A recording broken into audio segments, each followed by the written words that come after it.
It's so good loving somebody when somebody loves you back. Girl, that's the fact. To be loved and love in return is the only thing my heart desires. To appreciate the little things I do. Oh, you're the one that got me inspired. Keep on lifting me higher. So good, so good. Oh, Rob. Yeah. Excellent. I don't want to end the serenade. Now, we're up to our long-distance dedication. And this one is about kids and pets and a situation that we can all understand, whether we have kids or pets or neither. It's from a man in Cincinnati, Ohio. And here's what he writes. Dear Casey, this may seem to be a strange dedication request, but I'm quite sincere, and it'll mean a lot if you play it. Recently, there was a death in our family.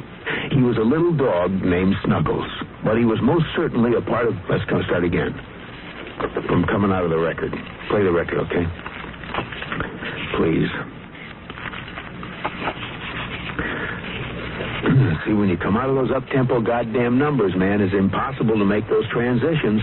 And then you got to go into somebody dying. You know, they do this to me all the time. I don't know what the hell they do it for, but goddamn it, if we can't come out of a slow record, I don't understand it. Is Don on the phone? Okay, I want a goddamn concerted effort to come out of a record that isn't a up-tempo record every time I do a goddamn death dedication. Now, make it, and I also want to know what happened to the pictures I was supposed to see this week. It's the last goddamn time I want somebody to use his brain to not come out of a goddamn record that is, that's up-tempo, and I got to talk about a dog dying. Hi, this is Casey Kasem. American Top 40 has moved to a new time. I hope you'll join me this Saturday morning and every Saturday morning at 2. What the hell's going on here? Geez, well, isn't it the last hour? We got another hour to do? Geez, I thought we were almost finished. Good golly, Miss Molly. Boy, this is ponderous, man. Ponderous. Beautiful. Let's get right to it. My first guest, very shy, withdrawing kind of man. Also one of America's most famous radio personalities, best-selling author. This is his new book, Miss America, the fastest-selling book in American history. Say hello to Howard Stern, ladies and gentlemen.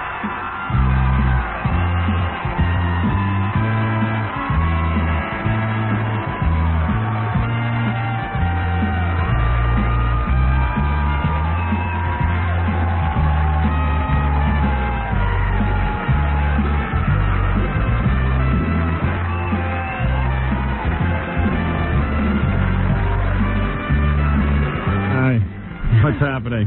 What? So funny. You're just so prepared, you know? Yeah.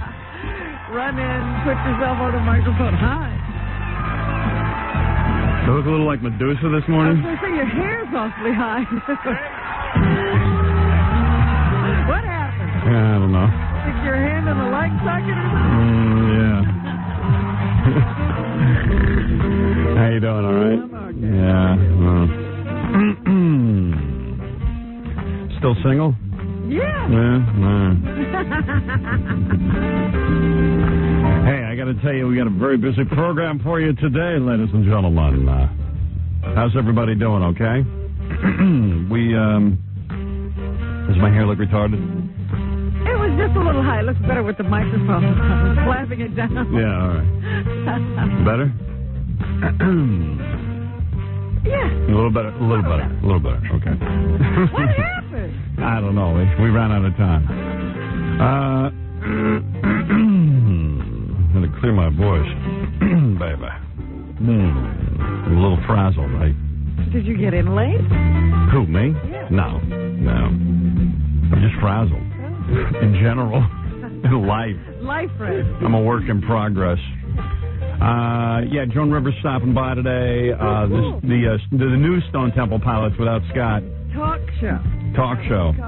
Yeah, I'm kind of curious to meet those guys again after they had a run in. Their lead singer got on heroin and. You know, and what is the status there? Well, we're going to find out. That's the thing today. Because I was reading something the other day that said, we're going to be a full-time touring band. We're going to run on 4 wheels, not 3. Yeah, well. Stuff like that. We'll get to the bottom of it today. I'd love to find out. If I'm any good at interviewing, we'll find out today. Crackhead Bob in Memphis. It's just there's a lot of stuff. The show is chock full. Yeah, that's right. Anyway, why don't we just take a little break, and then I don't know. All right. Let's take a break. Canada, this is the kind of show it is. In Canada, it gets better. I just got to get my ass together. We'll be back right after these words. Howard Stern is the bad boy of morning drive radio with a mouth that his mommy should have washed out with Philip. The Howard Stern Radio Show. Howard Stern?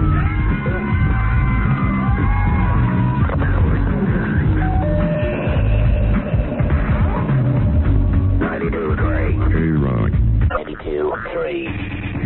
Hello, I'm Don King. Thank you. And every morning, as I stand in front of the mirror, looking at my hair, I think of and listen to Howard Stern. Why do I listen to Howard Stern? Because Howard Stern has great Americana qualities and characteristics. So you may not like him or you may love him. Whatever titillates your fancy, one thing is for certain. Take Howard at the essence. Self-confidence, self-determination, courage, self-assertiveness. A guy who's determined to be good and determined to be number one. That's why I listen to Howard Stern Show. Wow. Thank you. I dig that. Wow. I don't know if it's true, but I dig it. Wow. Good one. Baby. As Don King would say, couldn't it be true? Yep. Yeah, right. Couldn't it? Yeah. All right, I want to get to your phone calls in 2 seconds, but I read some amazing things in the newspaper I had to tell you about. I was, before I went to bed last night and before I masturbated, I was watching some of the U.S. Open. I am, for some reason, strangely captivated by the U.S. Open. I mean, I have to watch it. And you don't watch all the other tennis matches? You don't watch Wimbledon? No. Really? No, just it's US just U.S. Open. And I wonder if anybody else is even bothering to watch this. But they must be if they're running it. The tennis ratings are up. They are? Yes. I mean, because they're running it on CBS Television and USA Today, USA, whatever that is, network.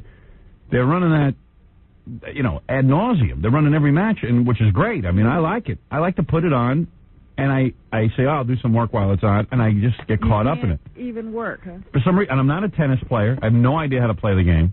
I suck whenever I try. I don't know. I just get into it. Good game. It's a good game. And it's one where you can see the psychology. Maybe that's it. I don't know. I guess I'd watch ping pong. I don't know. It's the same thing. Probably. I'd watch ping pong. So, the funniest one is this new girl, Venus Williams, black chick, who puts like 900 beads in her hair. I was going to say, is she getting beat to death? She has like beads, and then that's not even funny. She not only has beads in her hair, but her sister puts beads in her hair. Oh, is that right? And they have identical beads. And the other day, the mom was in the stands watching, and she's got loads of beads. No. Like they're all into beads. Yeah. And all the other women on the tennis circuit hate Venus Williams because her father is her manager. And her father's like, really, he comes out with some wacky thing. Yeah. And I don't know, the girls are like, they worship boxing or boxing promotion. They even had discussions with Don King. And they're going around talking about how they're the best, they're number one, they're going to kick some ass. And, they're not sort of used to that on the tennis circuit. And plus, these girls haven't exactly done anything to back it up. But although they're kicking ass now. Yeah. They're real good. Well, the one. I don't know. The other one's sitting in the sand. Well, the father, she's the doubles partner, and they say that the father says the only one who can beat Venus is the sister. Yeah.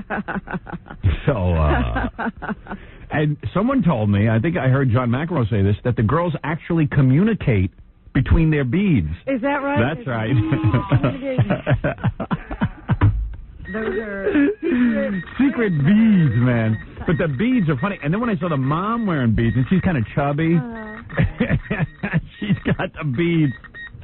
There's some weird bead thing going on. Like they figured out, like if they wear beads, it'll draw attention to them. Well, definitely. Yeah. I watch. You look different. Yeah, I'll say. It's a look. It's a look, It's a lot, though. I mean, when you're running around on the tennis court. That's a lot of beads.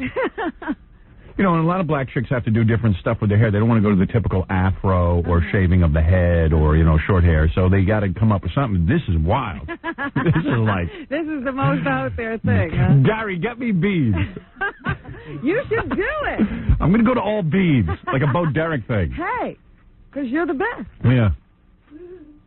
Well, if I'd done that movie with Melanie Griffith, I had a scene where I was going to wear some beads in my hair. Really? I designed something, actually. Believe it or not, I was. Before seeing Venus. Before Venus. Yeah. Anyway, so I saw some amazing things in the newspaper. Oh, and Agassi lost yesterday. Yeah, what a schmuck. Let me say something about this tennis, as long as we're on the topic. This guy Agassi, who obviously has, chicks on the brain, is Brooke Shields. She did something to him. Yeah, she ruined him. And, that's what happens to a lot of these guys. They get famous and they get money and they lose their drive. And that's sad. Sad to see. That'll never happen to me because I don't get chicks. So my drive... Wait a minute, you got a chick. Yeah, I sure do. Problem solved. I'm married 20 years, so, don't worry about me. I won't lose the drive. When will Agassi get his motivation back? I don't know. Yeah, I'd probably never. Sampras was out of it. Sampras is the #1 seed. Agassi could have had a beautiful comeback. Yeah. In fact, Chang almost got knocked out last night. Right. Really. He was like a game away from losing. That guy choked big time. I think he's a French guy. Pioni or whatever his name is. Piolin. It's like Piolin. Right. Yeah.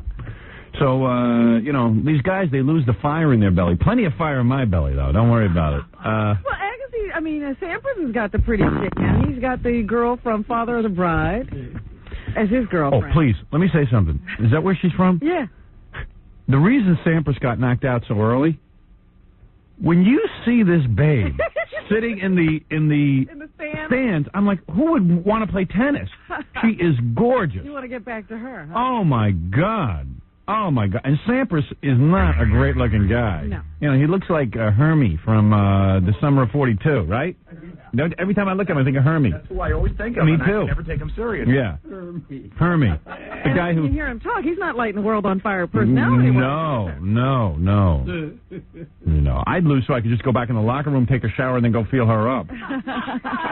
That is what's ruining this guy. Because this guy beat a guy when he was almost dead. Yeah. That year that he cramped, was vomiting. And he still won. Yeah, no, he's a great tennis player, but women will ruin you every time. I mean, you have no idea what women have, the power they have over men. They ruin men. And I understand it because I even was shocking myself on vacation. I'm 43 years old now. Mm-hmm. All right, I don't have any problem telling you that. All right, I have a little problem. But not much longer that you're going to be 43. Right, I got my birthday coming up. But anyway... I'm 43, and I swear to you, I have the sexual libido of an 18-year-old. Robin, when I was on vacation, okay, while I was in Florida, I didn't diddle myself at all, and because the kids, it was a family vacation, and I was trying to sort of be a family guy. When you think of family, you can't do it. Yeah, and my wife and I had sex very little on vacation, actually. 2 times maybe. Yeah. 2 times exactly. Not maybe, 2 times exactly. We forgot to bring the vibrators, and that's what went wrong. You're kidding? You have to travel with them? Yeah, oh yeah. Yeah. My goodness. My wife, the second we got there, she goes, "You're not going to believe what I forgot." I go, "What?" She goes, "The vibrators." I said, "Well, there goes everything." There goes the party. I mean, the second we got there, she realized that it's so embarrassing to me because I'm so bad in bed. You're kidding me. You need the vibrators. Yeah. But we did it without the vibrators, but it was over very fast because I'm quick. You're still quick. And I don't... what my wife needs is an orgasm, a lot of orgasms before actual sex. And then she doesn't care how long I last. Right. But you couldn't... And God bless her... anything without these vibrators. Yeah, I did what I could. I'm good with my hands, but when a woman is so accustomed to a vibration, she's hooked. It's like a heroin addict. You don't go to pot after heroin. You know what I mean? Nobody's ever done that. No. Her mother didn't have a vibrator. It was a you tried to borrow your mother? No, but anyway, it was really kind of put a damper on the vacation. I realized that I'm really, when I'm with a girl, who, in fact, someone said to me the other day, I was talking to a woman, she says, I need a man who's good with his hands. I go, I really am good with my hands, but I need a woman, like a young woman, first couple of times we're together. You know what I mean? My wife needs the vibrator. Some motivation. Yeah, my wife's been with me a long time. It's hard to motivate her. And so we forgot the vibrators. We had sex 2 times during the Florida trip.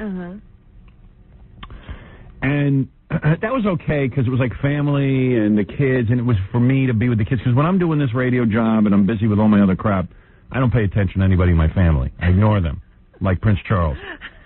Okay? You could be a royal. It's hard for me to concentrate on this what is and them. Prince Charles concentrating on, though? Camilla Parker Bowes. You know. But so, Florida was weird. I wanted sex. But at the same time, I kind of like resigned myself to the fact that I wasn't going to have sex because I forgot the vibrators. And face it, like you know, I'm working the dead here. I'm waking the dead. Well, because she's been with me 20 years. She doesn't even realize how bored she is with me. So, anyway, as soon as we got home, we had the vibrators. Everything was fine. So listen to this. We get home, and my wife and my kids were out of the house a lot. Housekeeper too. The house was pretty empty. I started watching porno because I was anxious to play with myself. And I was watching this movie by... And even to do that, you need a porno? No, I didn't need porno, but not only didn't I need porno, listen to this. I get home, I'm so anxious, I run into the bathroom, and I do it. Takes a second. You're like 12 yeah, years and old. I'm like 12 years old, and then like... Standing up? Standing up. Standing up. How's your aim, man? What? How's your aim? Okay, it's a funny actually not that good, because something happened to my telephone. We have a telephone in the bathroom. Oh, God. Something happened. Something happened to the telephone. Which end? No, actually just like the top of the phone. And I'm sitting there doing it. I go, I'm like a 12-year-old. I need to do this because I was irritable and cranky, and I needed to do this. I gotta say something. What? You got a problem, man. Wait, listen to this. Jackie, honestly. I always thought I was the No, wait, listen to this. No, Jackie, listen to this, man. That's not the end of it. 43-year-old man. That's like, but wait a second, that's in the morning. By afternoon, I'm talking about maybe by like same day. I had to do it again, and that's when I used like porno because it was just, everyone's out of the house, I can go watch porno. I watch porno, 3 seconds, I watched a movie, a woman sent, Gary knows the movie, Felicia is a porn star. Good looking girl, only does lesbian scenes. Watch that, and I'm weird, man, because all I have, like, you can watch like all the hardcore stuff, people penetration, all this kind of thing. All I have to do is see a woman's legs up in the air with like shoes on, and then I'm done. Isn't that weird? I don't know if I want to be in this room. What? Yeah. You might have a gun. Wait, I probably do. All right, so Same day. What? Same. Wait. Listen to this. Listen to this. Yeah, right. No, he didn't go get his wife at all. No, I didn't even get I didn't want my wife. And then that night, my wife wanted it, and I was raring to go. I took a shower, and I was raring to go. I did it to her that night. Next day, I wake up. I was shocked. I said, "What's wrong with me?" Next day, I wake up. I watched porno again because everyone was out of the house. Did it again in the morning. Oh my goodness. In the afternoon, I did it again in the bathroom. What are you eating? I'm healthy as a horse. I'm like a retard. You know how retards are? You ever read about retards? All you can do is concentrate on one thing. I'm telling you, you can take a 50-year-old retard, and these guys do it 3-4 times a day to themselves. That's where the mind goes. Right. Oh, my goodness. Like a retard. Yeah, got to put you away. Do you do it this way? Does anybody else do this? Not like that. You know what I think it is? Are you sure this wasn't just a little run? No. Oh. How long were you pent up in Florida? Like days? A week. But I got to tell you something. This went on for 3 or 4 days when I got, like, we had 3 days left. And you can't figure out why.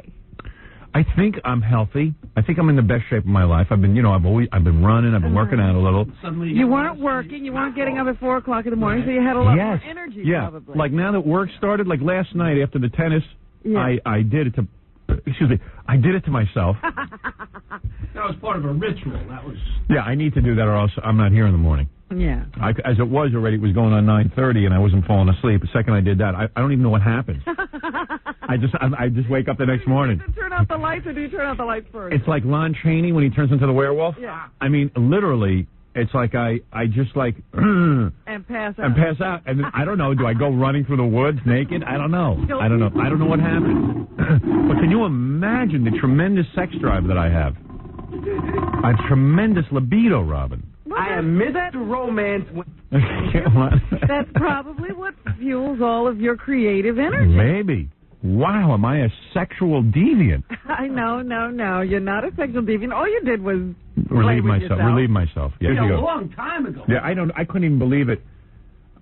I couldn't believe I was standing up. And you know I was standing up because there was a window in the bathroom. I didn't want anyone to see me, so I was pushed up against the wall. Still hiding. Well, the paparazzi. If sat on the toilet, you know. Well, I don't know what to say. I'm embarrassed. You're a big guy, too. That's got to be very funny looking. Yeah, oh yeah. I'm a big guy with the tiny genitals. All right? That's even funnier. So are you naked? I mean... I'm naked. No, I wasn't naked. No, as a matter of fact, I go in, I'm like, where am I? On your ankles? I wear these Calvin Klein underpants that are big baggy underpants. They're almost like sleeping shorts, but they call them underpants. I don't know how you can wear them under any clothes. I just sleep in them. I love them. You know what I'm talking about? The ones with the buttons down? Oh, yeah, I love those. So I just shift everything to the side. I don't even have to get undressed. Oh, you're kidding. Oh, yeah. Well, the bathroom's a perfect place for it because you can lock the door and pretend you're making the duty. You look in the mirror. What do you think? What? You're there for legitimate... Yeah, right, in case my wife or my kids bang on the door. They're going to knock on the door and say, I'm busy. Nobody wants to interrupt. Hey, I'm getting busy. Nobody wants part of that. It's hammer time. I don't know, man. I'm like a retard. Do you see yourself in the mirror? I like that. But I don't see myself in the mirror because my bathroom doesn't have a mirror. Like that little toilet area. We have a little toilet area with that bidet. So you're in that little closet. Yeah. It's not. I'm like a hamster. I like a small confined area. I can do my thing. It does. There's nothing in there, right? There's no mirror. No, nothing. It's very sterile. Yeah. Very sterile. But sometimes when my wife's out of the house, what I do is I lock my door and I go upstairs to my bedroom where I have a full-length mirror. Speed it up or slow it down? Speed it up. Do you dance around for yourself or just pose? No, I just pose. Like, you know the cover of Private Parts? Yeah. My book? That pose. Shoot slowly for yourself? No. I watch myself take my clothes off, though. And then I just stand there and do it. Catch a glimpse. Yeah. And in the right light, I look kind of handsome. Seducing yourself. Yeah. I'm a weird guy, man. I know I'm weird. But I know I can't be the only one doing weird stuff. I read too many. To think. The rest of the world. But I'm at least confessing. Ooh, I don't want to know. I don't think. I'm a despicable man. No, what's despicable about it? You just got very few interests. Yeah, as my mother says, I have too much free time. And I go, I really don't. And she goes, no, you do. If you're still doing stuff like that, you got too much free time. You make time. Yeah, you make time. Yeah. Oh, that's great. That's great. That's great. Yeah, when my wife announced when we got to Florida there was no vibrator, I was like, uh-oh. Now, I do find that very strange. Yeah, there's problems. Strange. Problems in the marriage. You two don't get that much time together. No. You think when you're relaxed and... In all fairness, Robin, it's something you couldn't understand unless you married... I guess not. Not even 5 years. 15. Well, wouldn't you go out and buy one, or wouldn't you... No, that's way too much. That's way too much. You guys travel with vibrators? Wouldn't they stop you at the airport? Jackie's like embarrassed. No. But they travel with a lot of drugs and beer and drinking. Same thing. Can I ask you guys a question? Because I am freaked out by this, and I don't know that I maybe it's my problem. Jackie's reached the 10-year mark, you know. Yeah. Well, here's my problem. But they're so gone when they do it. Yeah. They're always high on pot or beer. Nancy's so hysterical anyway. Yeah, but I'm just saying that Nancy. Seriously, Jack. Most times you're not straight when you're having sex, right? Who could be straight? Right. So of course I am. Oh, come on. Come on, he's got to be. Sometimes, yes. For a while, I was almost forcing my wife to smoke pot a couple of years ago, just to, a couple of months ago, actually. Forcing her to do Yeah, right. Forcing her into the life of drugs. Change her. Anyway, so here's my point. So, I do it 2 times in one day, and then even when I'm with my wife, and what I do is, then I do my final thing. And that doesn't discourage you at all? No.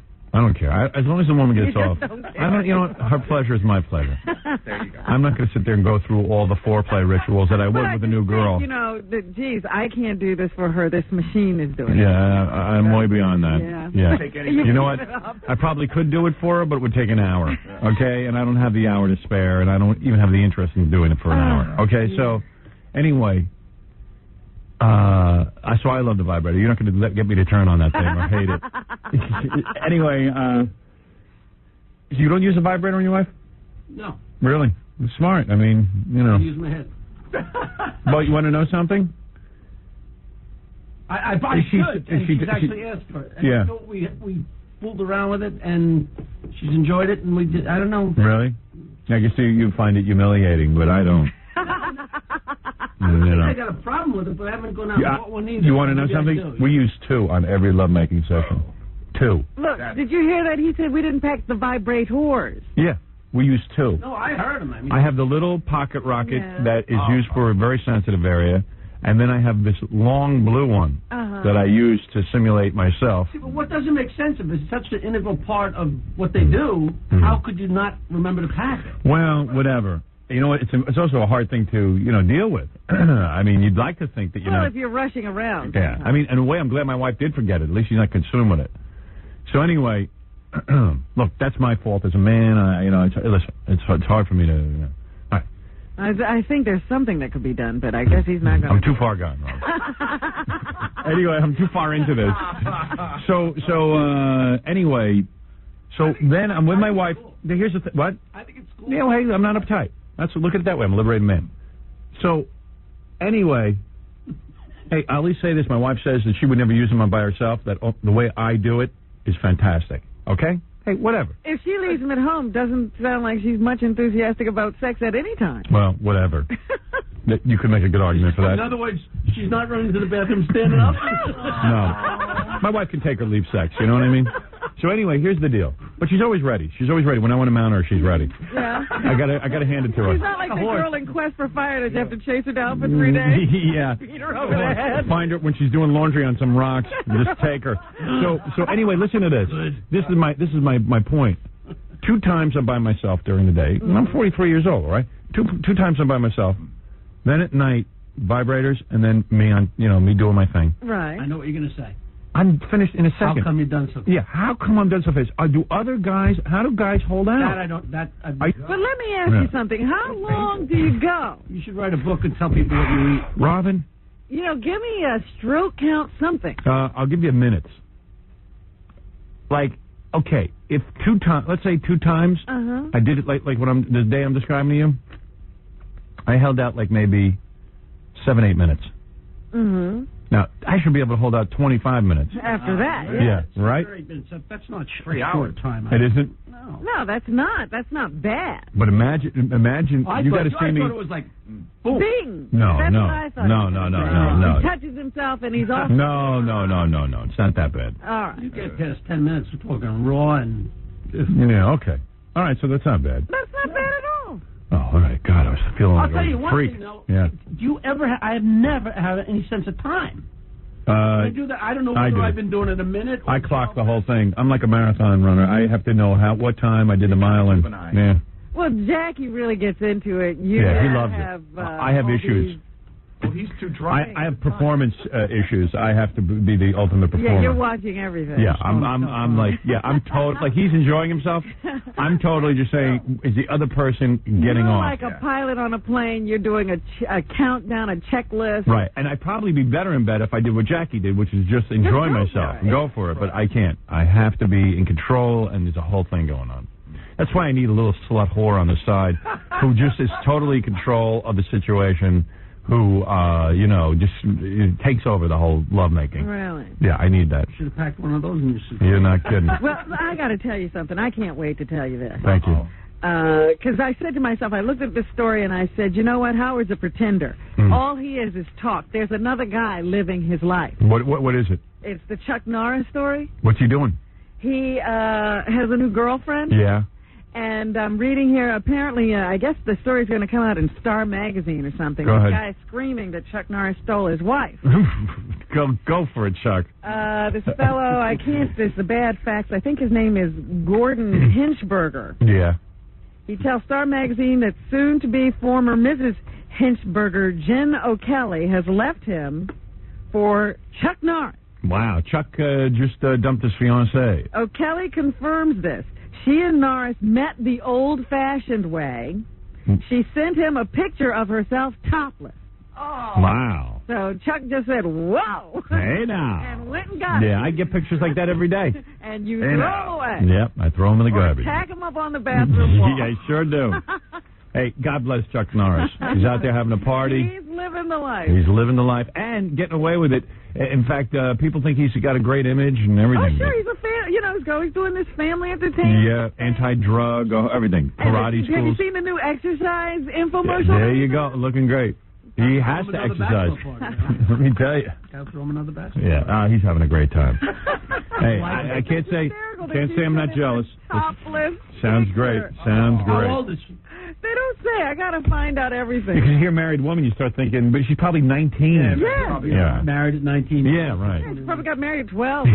Yeah. And don't be mad at Chuck Norris. Be mad at your wife. She's the one sending out topless pictures. She was fishing. Chuck probably figures she's available. She was. Hey, there are tons of people on the phone, and I got to tell you some of the things I read in the paper, but I got to take a quick break. We'll come back. I'm getting to everybody on the phone. Everybody hold tight. I'm coming right back. Listen to awful actor James Garner speaking to Jay Leno about Howard Stern. Now, I know you like to give honor. I have a list of... I put some names together here. You give me your honest opinion of each one of these names. Oh, really? You don't want to do that, do you? Everybody has an opinion on this. Howard Stern? He's the epitome of trailer trash.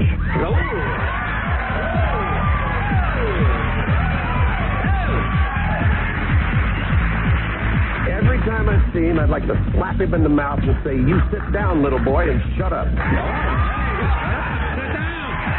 Bad boy. James Garner, more angry than he is famous. It's the Howard Stern Show.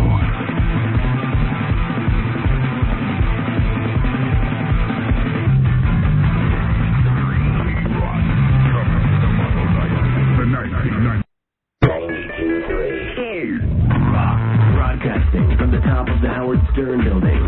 You're listening to the Howard Stern Show on the Stolen Vehicle Police Recovery Network. A million things to get to. I'll get to the phone calls right now also. There's a whole bunch of things going on, particularly in San Diego. We are now international. We are broadcasting into Canada.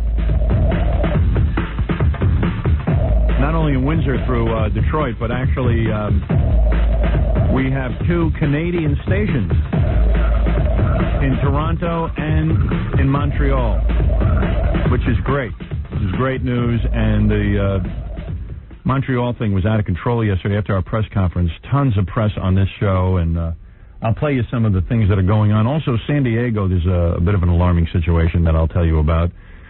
You know, we have stuff going on all over the country. Crackhead Bob went to Memphis. We got some real funny tapes for you of Crackhead Bob. We sent him down there posing as Elvis's cousin. Thanks to our station in Memphis, who paid for the trip. WMFS 92.9. Is that our station in Memphis? Yeah, WMFS 92.9. Solid Rock 92.9 MFS. That's we were a little nervous going into Memphis because there's a lot of hillbillies down there, and we didn't know what to do. Memphis, weird population, hillbillies and a lot of black people. Is that right? Yeah, like 60% black Memphis. How do they mix? Oh, how do black people and hillbillies have a mix at any one given time? You tell me. Don't make Must be a fun time. Ever hear of oil and water? Okay. So, who knew? And nice, actually very attractive Jewish woman owns the station. Is that right? Yeah, very attractive. And took had some balls. Well, it is the media. Yeah, it is the media, and the Jews do have to own the media. That's their thing. So, she took some balls out. And found some balls in those panties, and she's a Southern Jewess, and she's a beautiful woman. Yeah? Very, very attractive. Like to do her. Matter of fact, I hope she comes up and visits me sometime, and somehow I end up in her arms. Maybe she'll bring her vibrators. Any girls come visit me, bring your vibrators. Okay, look. Anyway, we got that Crackhead Bob tape. I'll get to that. Joan Rivers stopping by today.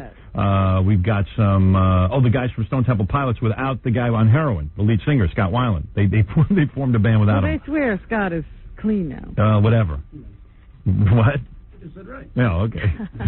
Okay, this is just real funny. Marv Albert, okay, everyone knows the story on him. I don't have to go through all the details. But now the prosecutor's saying, okay, they're saying that they will set out to prove that Marv Albert not only bit this woman on the back during forced sodomy, but they're saying if for any reason the jury doesn't believe the forced sodomy thing, they're going to just go after him for having sodomy in Virginia. Is that right? Because sodomy in Virginia is a 5-year sentence just for doing oral sex. Ooh. Can you believe this? And the woman's not going to go to jail? Well, they're saying... You know, you're saying if it wasn't forced... Interesting. Then she was a willing partner. Hey, you should be a lawyer. And should be charged with a crime. There you go. So she should be the victim and the defendant. Yeah. Well, I guess maybe I'm saying it wrong.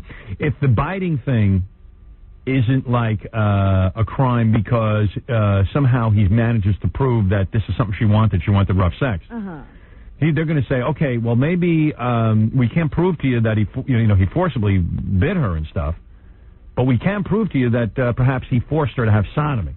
That's what they're going to set out to prove. Maybe that's it. Who knows? Because that's different. Yeah, that's different. Then she won't have to go to jail, just him. But they have to decide first, right? No, I think they can go. I don't know. I think they're going for everything. Yeah, then the jury can sort of decide, well, no, we don't think he did this, but he did do that. Yeah. Did you see yesterday that Marv's attorneys were calling for the case to be thrown out of court? Well, of course. And I thought, they got some information? Yeah. No, not really. What they found out was that one of the people on the grand jury who indicted him used to work for the lead prosecutor. Oh. I thought maybe Marv had some proof that he didn't do these crimes. I don't know. But no, he's trying to find other technicalities. You do the crime, you got to do the time. Melrose Larry Green. Morning, Howard. Yes. Oh, you won't believe what's going on here. Where are you? I'm in L.A. I'm back from Dallas. Yeah, by the way, Melrose was out in Dallas protesting the fact that we were taken off the air, but that's another story. Yeah, what's going on in L.A.? I'm back in L.A. Get back to L.A., and now you have this guy, Tom Leykis, on in the afternoon. Yeah, did you hear in our L.A. station, our L.A. station was weird. There used to be like us in the morning and classic rock, and the station did very well. It did fine. Did it? Yeah. Because I thought they had a problem. Well, no, but then everyone figured, well, since I'm getting these huge ratings in the morning in Los Angeles, why not make the whole rest of the station sound like me? Oh. So they hired about 900 people who all could do impressions of me in various forms. So the station really took a nosedive because, who wants to hear an impression of this? Well, yeah. It gets a little old. If I tell you I get 10 million calls a day from people who say they can't stand to listen to the rest of the station, only because it's just like they had one show on after us that basically did a recap of what we did that morning. Yeah, they talked about what we did and people took a vote on whether they liked it or not. Yeah. Literally. That's stupid. Yeah, it was just a dumb thing to do, and I complained when it initially started, and then I realized, hey, I don't have any say over what the station's program. Yeah, but suppose it hurts us. Well, that's when I got the idea to provide 24-hour-a-day programming to radio stations. I'm going to start that pretty soon. You got to rescue us, Howard. You got to rescue us. So anyway, now they fired all these guys who sound like me because they didn't perform well in the ratings, and they hired Tom Leykis in the afternoon, who has got a syndicated show of some form or another. I've never heard it. He's syndicated. I never hear this program. Yeah, he's on like 100 stations or something. I've never heard the guy, to be quite honest. The only time I ever... They run a commercial for his show where they use Jackie's laugh on it. Yeah, well, is that true? Play that for me. You got to hear this. Let me hear that. Ready? Because I'm going to blow my stack. Go ahead. You got to hear this. Go ahead. I got to thank Cross Country Carl for this. All right. Here it comes. 97.1, the FM talk station. Howard Stern, morning. And what do I win, Vanna? Tom Leykis, afternoon. What will it sound like when I'm screaming in stereo? Oh, boy. Okay. That's Jackie's laugh. All right. First of all, I have outlined for them 20 billion goddamn times. Darn thing. Yeah, that I don't want to be lumped in with the other disc jockeys. No offense to Tom Leykis. He might be the greatest disc jockey on the planet. Somehow I doubt it. But he might be the greatest. I don't care. I don't want to be lumped in with him. And secondly, don't use my goddamn sound effects on any promos. I've told them this 50,000 effing times. They don't listen. They just don't goddamn listen. Howard, you know what's going on? Gary, guess at what's going on? How many times have I told them that? Howard, they know this. They know this. They're one of our oldest affiliates, so they know this. There's a new program director. Yeah, but Bob Moore knows it. He's not old. No, he is old, and quite frankly, a little overweight. But wake up, Bob Moore. Wake up, Bob. No, seriously, Gary. You know what? I'm not even going to wake up Bob Moore on the air. Just call him and tell him get that goddamn promo off and get Jackie's laugh off of that. It's bad enough they burn out all my sound effects. Bob Moron. Hey, Howard. It's done. I got something to plug, Howard. I'm doing an appearance with Crackhead. All right. Anyway. Jesus, that pisses me off when they do that. You love when I hang up on it. Okay. Jimmy, you're on the air. How you doing, Howard? All right, man. I was wondering about that Melanie Griffith, Chad Palminteri movie. Did you hear anything about it anymore? No, I'm not. They're not making the movie. You know, this is really weird. So, I get calls to be in movies now. Now that I've done a movie, the movie generated millions of dollars and all this stuff. Suddenly, I'm thought of in some of these movies, and I've got a stack full of scripts on my desk. And I got to admit, the ones I've read, I'm not interested in, doing these scripts. I don't want to be. I'm not looking to be a movie star per se. If there's something good, I would do it.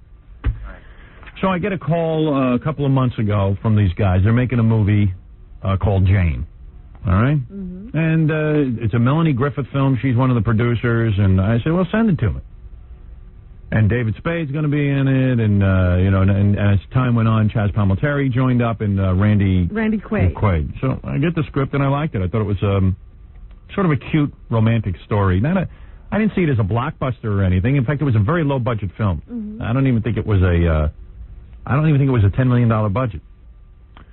So it was something like $7 or $8 million, or $6 million. How could they afford you? I don't know. But somehow they could, So, well, I'll tell you how they could afford me. The same way Spano bought the Long Island hockey team. They could afford everything. Right. They could afford anything they wanted. So I get a call from Rita, and I said, I got 3 weeks off this summer, and you need me for 3 weeks. It was a small supporting part. I said, for fun, I'll do it. They were thrilled. They were like, wow. Okay, great. And we had a deal and everything. They sent me what you call deal memos or whatever it is. And then, a week later, a week ago, right before I start shooting or something, it turns out the guy who was making the movie or something didn't have any money or didn't have the financing in place. I said, fine, thank you. I said, I'll just go take my vacation now. It struck me as odd and everything because I never would have even gotten associated with these people. It was sort of just before you were supposed to go shoot. Yeah, right. So I would never even gotten associated. Plus, we put a lot of time and energy into talking to these. Who would even bother?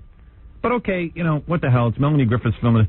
So I open up Entertainment Weekly this week, and they go, Loser of the Week, Howard Stern's next film was canceled. And I'm like... It's your film? Yeah, now it's my film. I go, Entertainment Weekly has the weirdest agenda with me. They constantly call me to be on their cover. They want me, and they want me on the team and all this kind of stuff.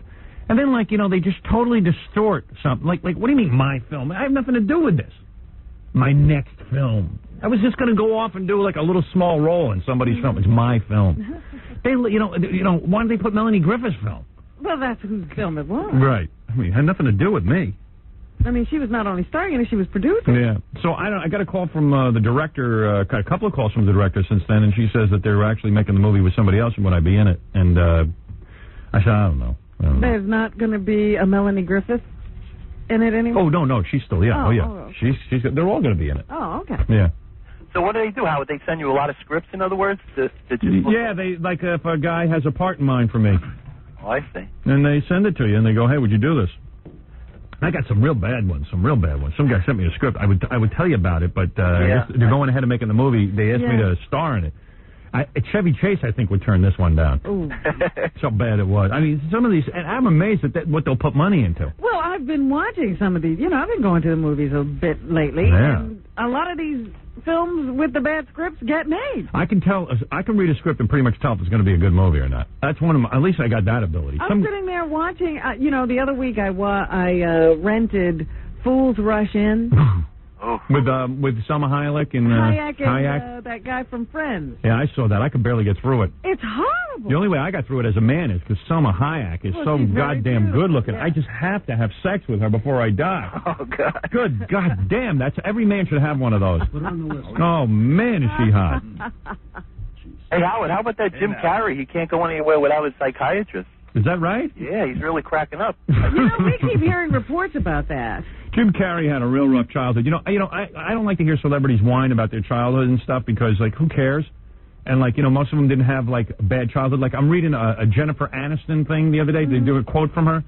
I worked as a waitress, and I was the worst waitress. You ever notice these people always have to say they're the worst waitress or the worst this or that? But in other words, I'm a great actress, but I'm the worst. But she you know sucks. why she was the worst waitress? Yeah. Her father had money. Yeah, exactly. And you know what? She probably was a goddamn good waitress. That's probably what she should be doing in life. She probably didn't waitress at all, is what I'm saying. Yeah, it's like, they always have to talk about how bad they were at these menial tasks. Mm-hmm. How hard is it to be a goddamn waitress, you You're moron? carrying a plate. Yeah, don't tell me you were bad at it. That's such a cliche thing to say you were a bad waitress. Every Hollywood actress has to say she was a bad waitress. Right. But anyway, Jim Carrey really, literally had a screwed up childhood. I mean, lived in a car. And his father had some kind of drinking problem or something. I don't know that it was a drink. His father just couldn't ever make anything work. Yeah, his father was like a real loser. So the family was always destitute. Yeah, I mean, if anybody needs a full-time shrink, it's Jim Carrey. But the point I have about all this is they can keep it together until they get money. I don't know that he was keeping it together. No. He worked. Yeah, just he didn't hear have about it. The 24-hour psychiatrist. Yeah. He just managed to get by. I don't know. Now, I mean, he had a wife. He had a kid. Yeah. What's the big deal? All of a sudden, they give him $20 million. He can't handle anything. I don't know. But what anyway, did you hear? I'm saying he's got a right. He's got a right to be screwed up. No, he doesn't. Yeah. I have a right. Well, yeah, you do, but you are. Yeah. How dare you? Oh, please. Anyway, so that's the story on that movie that I was going to be doing. I just thought it was kind of funny when I turned out to be the loser of the week. And I'm like, I didn't feel like a loser. I kind of felt like, they asked me to do this thing and they don't have the financing. Things happen in Hollywood all the time. It's not your fault. I mean, let me tell you something, man. If I decide to do a movie where it's my movie, ain't nothing going to go wrong. Right. Trust me. Did you see that movie G.I. Jane? Did anybody see it? It's a funny thing. I'm reading reviews of G.I. Jane, and they're saying it's the worst goddamn movie they ever saw. Oh. Listen to this. So then Siskel and Ebert gave it 2 enthusiastic thumbs up. Yeah. Now we have either 2 thumbs up or 2 enthusiastic thumbs up. So I'm saying, gee, what's the reality here? And I'm going to tell you something.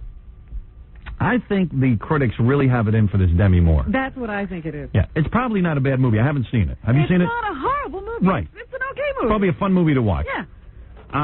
I really feel that people hate her. Why? I don't know. Well,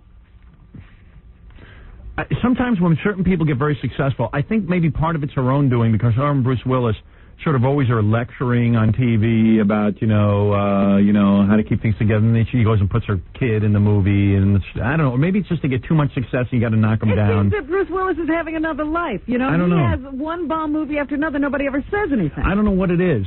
They just seem to be out to get her. And really, I think she's a pretty good actress. What do you think of that? And I also think she's damn attractive.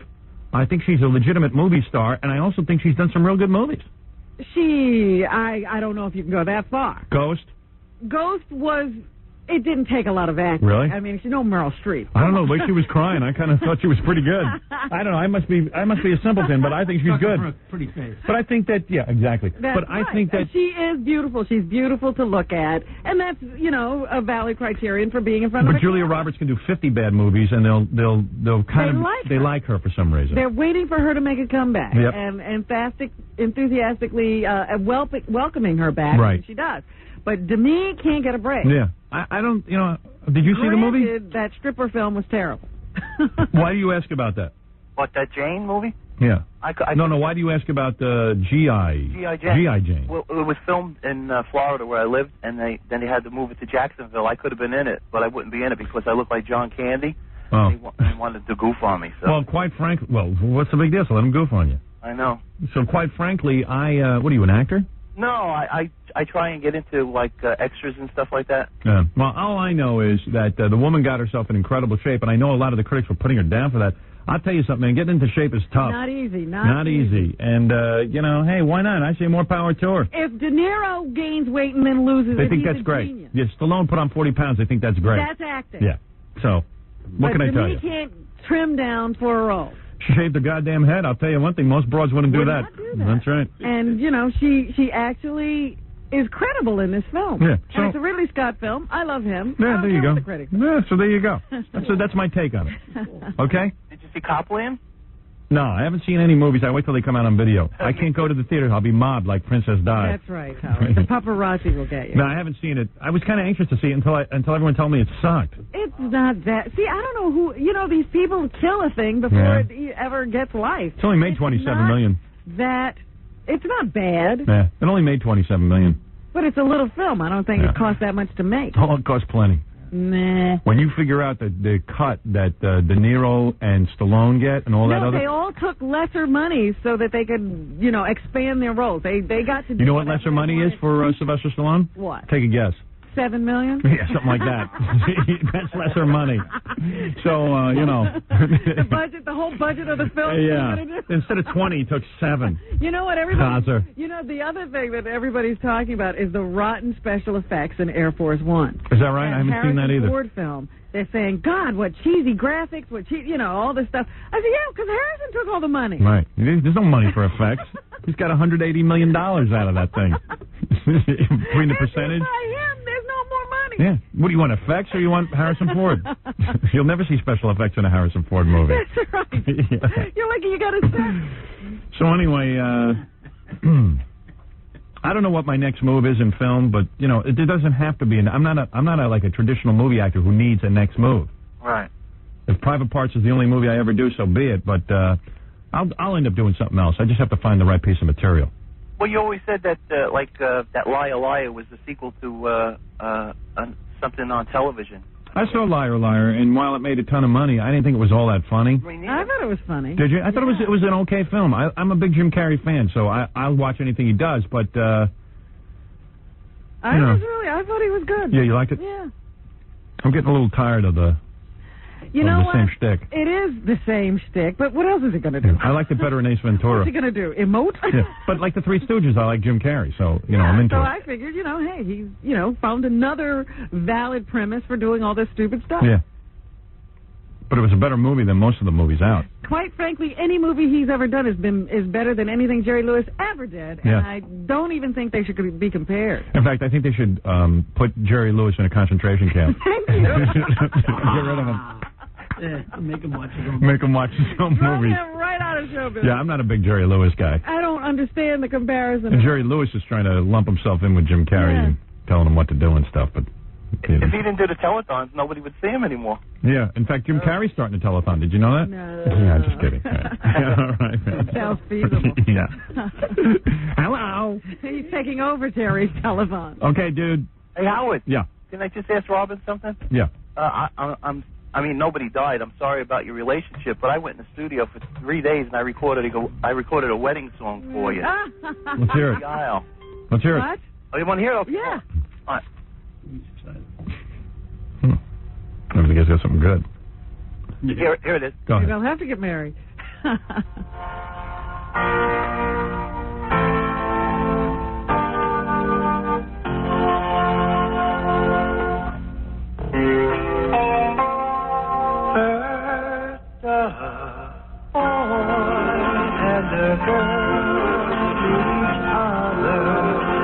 This is not his song. No, I don't know what that is.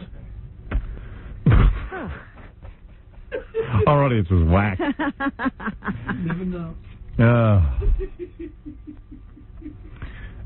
Joe. You. Do it. Hey, what was with the Spice Bitches yesterday? Spice Girls. Spice Girls, I'm sorry. Spice Bitches. I had them on because, people tell me they're famous. Well, they are famous. Yeah. They came in to get interviewed, and heck, they didn't want to answer anything. Yeah, well... The interview pretty much went something like this. Jackie's pretty good at it. So, Spice Girls, tell me, are you a virgin? You ain't gonna ask that. Let me talk about that music. Let me Yeah, but in other words, you were 20 years old and you say you're a virgin? It's none of your business. Yeah. It's none of your business. And then I heard maybe I am and maybe I'm not. And then I heard a lot of girl power. Yeah, wait a minute. Maybe I am, maybe I'm not.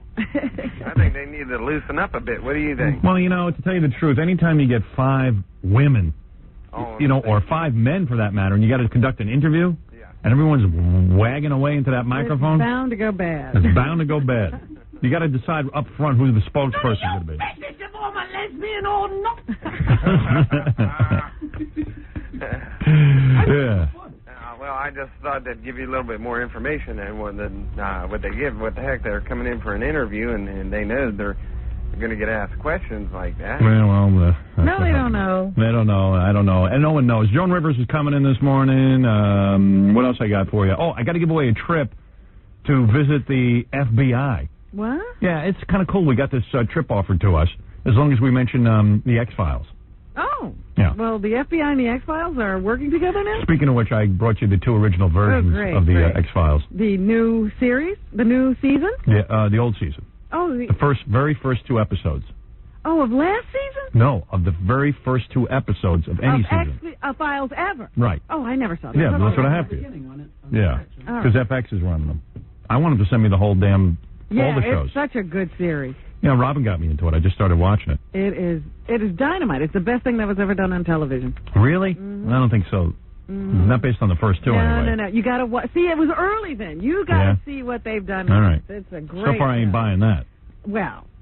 But I want to look at the rest of them. Anyway, Joan Rivers is stopping by. She's got something to tell us. The Stone Temple Pilots guys, I guess, dumped Scott Weiland. They haven't made up their minds yet, I don't think. They're seeing how this goes. Today we'll learn what it's like when your lead singer of your very successful band goes into rehab.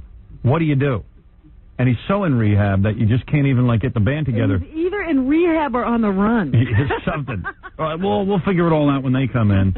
And where do you think he ran to? Crackhead Bob in Memphis opposing his Elvis's cousin is a classic. You gotta. That's it. You got to hear that. That's coming up, too. Another moment in Crackhead Bob History. Before he became the international celebrity that he is today, did you know that Bob fought in the Desert Storm War? Fire in the wall! Fire in the wall! Everybody won! Fire in the hole! Tune in next time to hear about Bob's experiences of mountain climbing in the Alps. Another moment in Crackhead Bob History on the Howard Stern Show. Him in Memphis is really funny. Thanks to our affiliate in Memphis, who will actually they actually pay for Bob to go down to Graceland. Up the tag. Yeah, and it's really good. Howard Stern, he's no swing bag.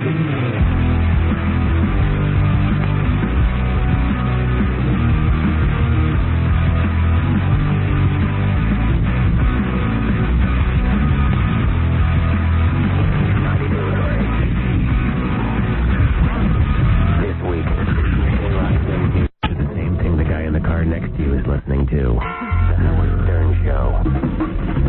Hey, Jackie the Joke Man Martling has 2 filthy and funny CDs, Sgt. Pecker and The Joke Man, only $12 plus $4 shipping and handling, also on cassette, buy 2, get 1 free. Call 1-800-323-KING. Friday and Saturday, November 7th and 8th at the Riviera Hotel. It's Jackie, live on the Strip in Las Vegas. For information and nasty jokes, visit jokeland.com. Told you Joan Rivers is going to stop by. We got to do the homeless trivia thing because we have a chance to win a trip for 2 to a VIP tour of the FBI headquarters. Why not? Which includes airfare and hotel courtesy of FX because they got the X-Files story. So somehow that all ties together. Well, they're FBI agents. Yeah, right. Yeah, whatever. And what can I tell you? This Lady Di thing, obviously, that hasn't stopped. Princess Di. That is going on. Charles Grodin did a commentary. Gary just told me about this. I don't really watch Charles Grodin. It's unwatchable. I tried watching him while we were on vacation, and you cannot stay with him. I don't know what he's talking about. He's the new Joe Franklin. Unless he starts talking about you, he's totally unfocused. I know. And so he gets, every once in a while he throws my name and hoping to get my audience to tune in. So he did no rants about you last week. I didn't want. He had the nerve to say, this is kind of funny, actually. If the guy was trying to be funny, I'd say it was good. But he's not. He's serious. He says, you know, he knows what it's like to be a victim of stalkerazzi because the Howard Stern Show sent Steve Gorillo, the intern, to ask him a question. He's comparing Lady Di's... And Steve walked with him. Steve Gorillo walked over to him and asked him a question. Yeah. And he answered, you know, and then after that he walked away. Actually, he threatened Steve. Yeah. Yeah. No, Steve knows what it's like to be stalked by Charles Grodin.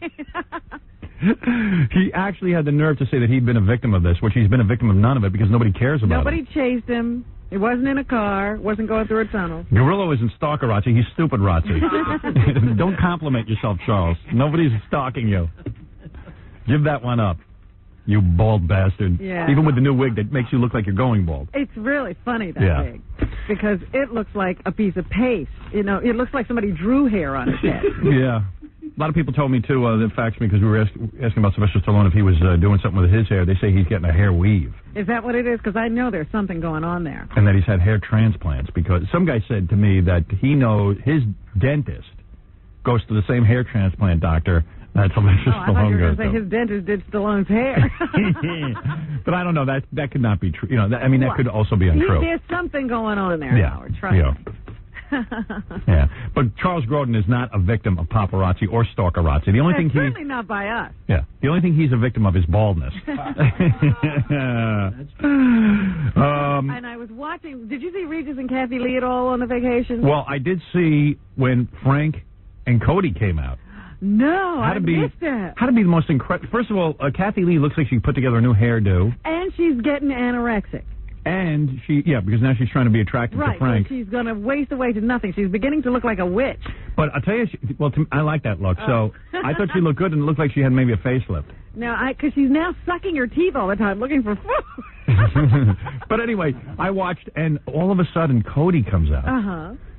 And Cody is maybe one of the most disturbing, not only looking children I've ever seen, but also acting. He's frightening. He is frighteningly bizarre. Wow. I'll say that because she's putting them out there for us to look at. So I'm saying it. I don't like to comment on kids, but what's wrong with him? He's weird. He is weird. Oh, we're going to get our wish, I guess. Yeah, I find him. You can tell he's totally spoiled. You can tell he has no clue that he's not interesting. He's going to be a great adult. He's definitely going to have problems. Good. I am willing to bet. Well, I don't mean good. Yes, good. Trust me. Trust me what she is doing to him. Well, yeah, I mean, he deserves to have a problem with that mother. Yeah. She's turning him into a showbiz kid. Yeah. She's Judy Garland dragging Liza out. You know what I mean? Liza has some talent. Yeah, from what I can tell, Cody has no talent. And then all of a sudden, you see a guy like lurking in the background in like old man jeans, you know, like guys who wear jeans who shouldn't. Right. And she goes, "Here's Frank," and Frank comes out. Oh my God. And he gives her, she goes, "Oh, hello, honey," and they give each other like this little awkward kiss, like a peck on the cheek, like he kind of kisses her on the cheek. And then he stands there and like all befuddled, and it's all uncomfortable, and she's trying to act like everything's normal. Yeah. It was the greatest television I'd ever seen. Well, I enjoy it now because whenever she does talk about her personal life, you know it's all messed up. So the time I saw it, she was talking to Regis, and Regis said, "So, Kathy Lee, did you have a good weekend?" Frank and I nearly killed each other, Regis.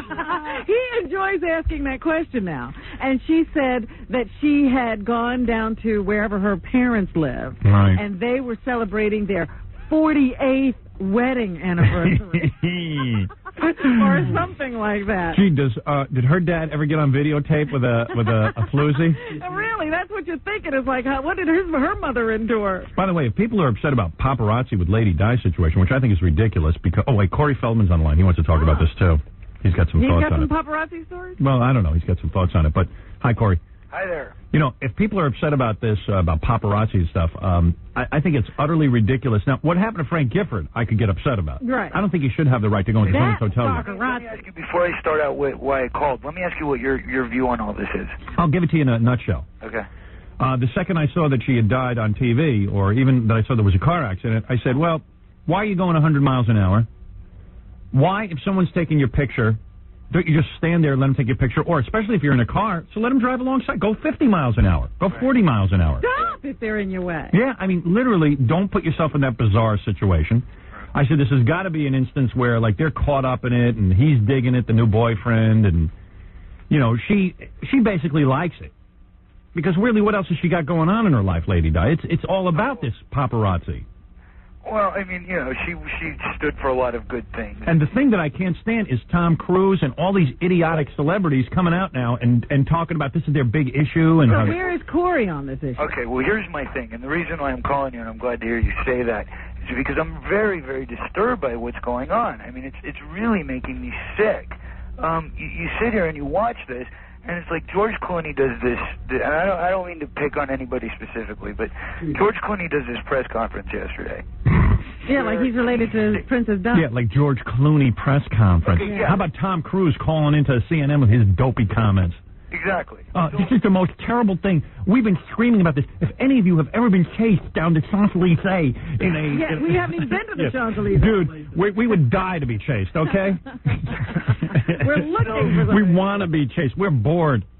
So the point is, you know my life, Howard, and you know that if anybody that you could say, okay, the press has really made a difference, you know, it would be like me or like Michael Jackson. Right. You know what I mean? Like, the press has seriously destroyed our lives. Right. You don't see me... Well, you destroyed your life. The press picked up on it. They just wrote about what you were doing. Yeah. Well, let's just say, I made some mistakes as a kid. I'll say. Now he's going to bring up the youth issue. You know, I was a victim. Right. What's your point? No, you see my point. My point is that, you know, I mean, if anybody had the right to complain, I could go out there and I could get on a soapbox and I could go, oh, you know what, the press really sucks, and this is really terrible, and I can't believe they're doing this. Yeah, I know, it's weird. It's like George Clooney now has an issue too. Well, this is his issue. But I mean, like, let's look at the basics here. What's going on is these people are talking to the press, complaining about the press. Yeah, it's a green light to get on a soapbox, and the press that they're complaining to is the press they think that's legitimate. And meanwhile, they're the ones. They're the ones who are going to run the pictures of Lady Di dead. They're just going to wait till the German magazine runs them, and then they're going to pick up on. You know, when you hear, you know, some of these other press people carrying on about, oh, how horrible this is, just remember these are the people who sent people to go watch Gary Hart on that boat and ruined his career. Yeah, right. You know, they all do it. Yeah, of and course. So there's just different levels. The other thing you know who's the most despicable? The most despicable person in all this is that model chick who was dating Dodi El Fayed. Yes. There's two really despicable people. The model chick who was dating Dodi El Fayed. Did you do her? No. Corey? No. No. She is running around now saying, well, she's not going to sue Dodi El Fayed because he's dead. Well, it's kind of hard. Yeah, and that's right, she's crying. This is a woman who was going to sue a guy because he didn't give her money. He didn't give her money. That's called prostitution. Right. You know what I mean? It's just a higher form of it. 100%. Well, that's all it is anyway. I mean, you know that this modeling business these days is 90% of that anyway. Yeah, I mean, she's saying, well, he promised me $500,000 if I gave up my modeling career and took up with him. And it's I think it was like $500,000 a year, right? Yeah, and then it's like, well, honey, that's called like doing a guy for money. Exactly. Right. Why don't you just go move in with the soul number 9 while you're at it? Right. I mean, it's ridiculous. And, you know, so she's despicable because she's going to sue some guy because he was dating Lady Diana. Well, he left her and, like, an hour later was caught on camera kissing Diana. Yeah. And she's crying about it on TV. That's despicable. And the other guy who's real despicable is that idiot who was dating Lady Diana and then wrote a book about it. James Hewitt. And now he's crying on TV. Oh, she was a grand lady. I loved her. Yeah. Oh, really? Yeah. I didn't know that he was writing a book about her. He did already. He had put it out. Oh, my God, I didn't know that. I just saw him on TV, and I was like, oh, this guy must have been a friend. No. He made friend. a nice piece of change off of her. Yeah, he made some cash. That's amazing. He did her and squealed. The other thing, did you see yesterday in New Zealand? Yeah.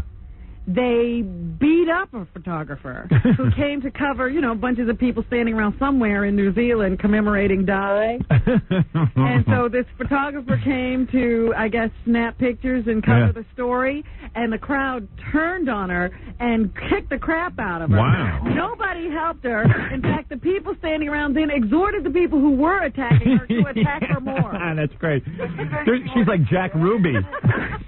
Guys with cameras now are like guys with guns. The paparazzi did it. I mean, look what's going. It's like an inner publicity revolution or something. Yeah, well, the paparazzi. I'll tell you one thing. But the thing is, I have been the victim of paparazzi, and I got to tell you something. It is the most thrilling thing in the world. It is exciting. It is, you know, our lives are so boring and dull that, like, when I went to Los Angeles and Private Parts was first coming out, word got out that I was going to be in the airport. It must have been 100 reporters showed up and photographers. Seemed like more to me. You couldn't walk and everything, and it was exhilarating. Right. And then one of the bodyguards started shoving these guys. I said, don't shove them. Let them take my picture. The goddamn want it. Let them take it. Yeah. I've been in front of that kind of press, you know, for, you know, my whole life. Not recently. I've never tried to... Well, Corey can tell us, you know, like all these people who are complaining, they're complaining because it's still happening to them. Yeah. Corey can tell us what it's like when it stops. Yeah, hey, Corey, it's horrible, right? Hey, watch it, Robin. When's the last time someone took your picture? This morning. As a matter of fact, somebody's taking my picture right now. Oh, there you go. All right, man. Anyway. Oh. No, the point is... Corey walked through a mall the other day, and he started screaming. Not letting you get this out. Me, Corey Feldman. Yeah, and? Go ahead, Corey. We're just goofing. Yeah. All right. Anyway, so the bottom line of all this is, it's like insanity breeds insanity. You know what I'm saying? It's like people are... I'll say, I'm sitting next to Fred. We're all sitting next to Fred. People are mad at the one small private, you know, section of this, which is the photographers. But people forget that the photographers, and I'm not taking their side at all. I am. The photographers are doing a job that is required of them to pay their bills just like anybody else, and their job comes from the higher level, which is the people that all these celebrities are complaining to. Corey, tell about the time you were in 7-Eleven and the surveillance camera was on you, and you freaked out and beat up the Indians. I got all the cash out of the register. I was making my way through the window. He beat up the Pakistani guy. He says, "Hey man, no pictures." He goes, "Hey, that's a surveillance camera, you jack off." That's so fast, man. Hey Corey, thanks man. It's good talking to you. Hey, good talking to you too. All right, I love that guy, Corey Feldman. He's a good guy. He's a cool dude in a loose mood. He's right though, man. Like George Clooney holding a press conference. To get more media to get more press, yeah. What a dick. Well, I mean, I consider him a brain trust. Yeah. Tom Cruise is the funniest. If anybody's got I know Ralph's got it. Hey, Ralph, if you got it, give me the whole tape of Tom Cruise, because I got to play that on the air. He called into CNN. What a moron. It's a tragedy. It's a tragedy. I've been screaming about this for years, being chased. What a tragedy. Good thing he's good looking, man. I've been chased through that tunnel. Yeah, well, gee. So, why are you being chased, man? There I am in my limo. Yeah, I'm in my limo, and I'm being chased. And sometimes with my kids and the nanny. Yeah. At least your kids get to see you're important. You know what it's like to be a dad and you can't even feed your kids? Yeah, just imagine going off to drive a bus in the morning. Yeah. Trying to impress your children. I'm only looking to impress my kids. So you can see I'm a great man. Captain Jenks, what happened? Hey, good morning, Howard. I did. Actually, I did another call, but another tragedy call, but I didn't play it yesterday because the Lady Di call I had. No, go ahead, play it. This one is to a Philadelphia news station that there was like floods in Jersey and like all these bridges and everything were going under. Go ahead. Any update on all of that, Max? Speaking of updates, we've got one for you right now from Mike Sherman. He's with the Atlanta County Emergency Management Team. We were speaking to him earlier, and Mike, we understand that there's something new to report. Yes, Steve, there's been a somewhat dramatic increase in flood levels due to a collapsing underpass just north of Mays Landing. The extra inch to an inch and a half has caused power outages in well over 3,000 homes in Mays Landing and surrounding areas. Local city residents can expect loss of phone service due to down power lines as a result of the increased water levels. We also have confirmed number of 7 people that were hurt but are presently being treated in the hospital. There's been several businesses destroyed. There was a video store that was completely destroyed, which we're really upset about because all the Howard Stern Private Parts videos were drowned. It was horrible. All right, thank you very much. That obviously was a prank phone call from a Howard Stern fan, so we apologize for that. Obviously, some people have a lot of time on their hands, so we'll continue discussing the other elements of I like how they put them down. Obviously, some people have some time on their hands. You know, when that guy said, obviously, I said, uh-oh, here comes the lecture. I love that. That guy's a nut. Every week I get a different sound. go to the radio stations and the DJ young, but really like to do is take a good long nap. But I gotta visit Howard Stern and sit on his lap, 'cause the key to a hit song is to put on a song. So I hope I start to show lots of my tears and some fair midriff. Yeah, I felt sad. And here he is with an open mind and a hole in his head to prove it. The Howard Stern Show. And you're listening to the Howard Stern Show. I think he's great. I think he's going to get loose with it. Hi, this is Gina Lee Nolan from Baywatch. You're listening to Howard Stern, the mean, wild, crazy dude. Okay, and the last one is, I don't have the paper on this. I swear everyone does this. Hi, this is Gina Lee Nolan of Baywatch. It's getting near boner time. Don't touch that dial. Oh, come on. Come on. Okay, what is that again? It's getting near boner time. Don't touch that dial. Okay, boner. Hi, this is Gina Lee Nolan from Baywatch. It's getting near boner time. Stay tuned. Oh, it all. Wonder what else you would have said. You know what? She got rushed up in an L.A. airport. Really? Paparazzi? I couldn't really get it. You know, I got to go read the story again. Like, somehow or other, her husband, she, and the baby were going through the airport, and in an effort to protect them, they, you know, like somebody jumped all over her, you know. Oh, really? Wait a minute, her husband was there. They beat her up. Well, Kim and Steve, 105.3, Rock 105.3 is on the road, and they've landed here in El Cajon. This is their command center, and what you see here is they are personally collecting these signatures, and they are going to hand-deliver them to the mayor on Howard Stern's face. Now, the reason why they've collected all these signatures is because the mayor drafted letters speaking on behalf of the people of El Cajon, urging companies to not advertise on 105.3 because they carry the Howard Stern Show. Now, the radio station came out here to El Cajon to gather signatures to show the mayor that she does not speak for all the residents of El Cajon. I think it's wrong. She should have sent something to the mail. She thought she was even going to think about doing what she did here. You following any of this? This is our San Diego radio station sending this to me. The mayor of El Cajon, which is God knows what, but if you're the mayor of anything, you should spend your time doing something important. The mayor of El Cajon came out with a letter that she sent to advertisers saying they shouldn't advertise on the Howard Stern Show. This is a mayor. You imagine this? She was elected by people who are fans of the Howard Stern Show as well as non-fans, but do you think this is what they had in mind for her to be doing? But also, this is a public official who is supposed to uphold the laws of the state. Right. And not get involved. I don't understand this. Her personal grievance she is now taking up with you. And using the office. That's right. As a soapbox against me. Unbelievable. So a couple of fans, I like this, that a lot of fans went down there and started complaining. It's good to fight back because we are under siege. For the people that like to listen to this radio station, it's not right. The government. The guy said, hey, I'm a constituent of hers, and I like to listen to the radio station. Would you tell her shut up? I asked her about the radio. The radio's fine. Has to stand up for morality. You know, it was George Washington that said that values and morality are indispensable supports in our nation.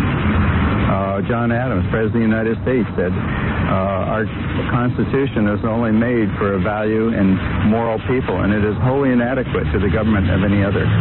Did you hear that? That's some city councilman or something? He's against me. He said George Washington, who, by the way, didn't he have a whore, George Washington? And slaves. And slaves. And Thomas Jefferson, didn't he own slaves? Yeah. Yeah. Is that the two guys he's quoting? Yeah, two moral guys. I guarantee you I'm going to heaven before those two guys. Now, the radio station says it's a freedom of speech issue. If you don't like it, change the channel. We try to contact the mayor, but she's out of town. And we'll have much more in the story coming up on 10 News Nightcast. And also the S has hit the fan in Montreal after the press conference yesterday. Let's see, what can I tell you? Are we under arrest? Almost. I swear to God. Who is this guy Maynard, Sergey Maynard? Don't ask me. He is... I don't know who Maynard is. I think he's a public official. Can someone help me out here? Maynard? M-E-N-E-R-D? I just don't know. I can't make this out. Sergey Maynard? M-E-N-A-R-D? Yeah. Isn't that like Menard? Menard, Sergei Menard. Does anybody know who he is? Stern-generated firestorm. I've never seen an article where they quote someone and don't tell you who he is. You've got the whole article. Yeah. And they don't tell you who the guy is speaking. Yeah. That's the Canadian press? Howard Stern hit like a full gale force invading Montreal radio market. Stern-generated firestorm of buzz, packed fire-breathing. I don't know who it is. Gary told me Sergei Menard is a public official. I don't know how he gets that information. That's what I'm trying to find out from Gary. The person I heard was saying something like, I forget exactly what the title was. But he was a public official. Yeah, is this the guy who says, I believe Stern's comments, he should be prosecuted for hate-mongering? Yeah. Yeah, that's Maynard. They're calling for jail. They're calling for serious jail time over the press conference. You're going to be prosecuted. They say Stern delivered radio yesterday that was childish, stupid, New York-centric, sexist, and thoroughly entertaining. Well, that's good. Yeah, that's the guy writing the article. Thank God for that. Yeah. At 6 a.m., Sham listeners were awakened to a gleefully foul-mouthed American wild man characterizing all French-speaking people as scumbags, peckerheads, and pussy-ass jack-offs.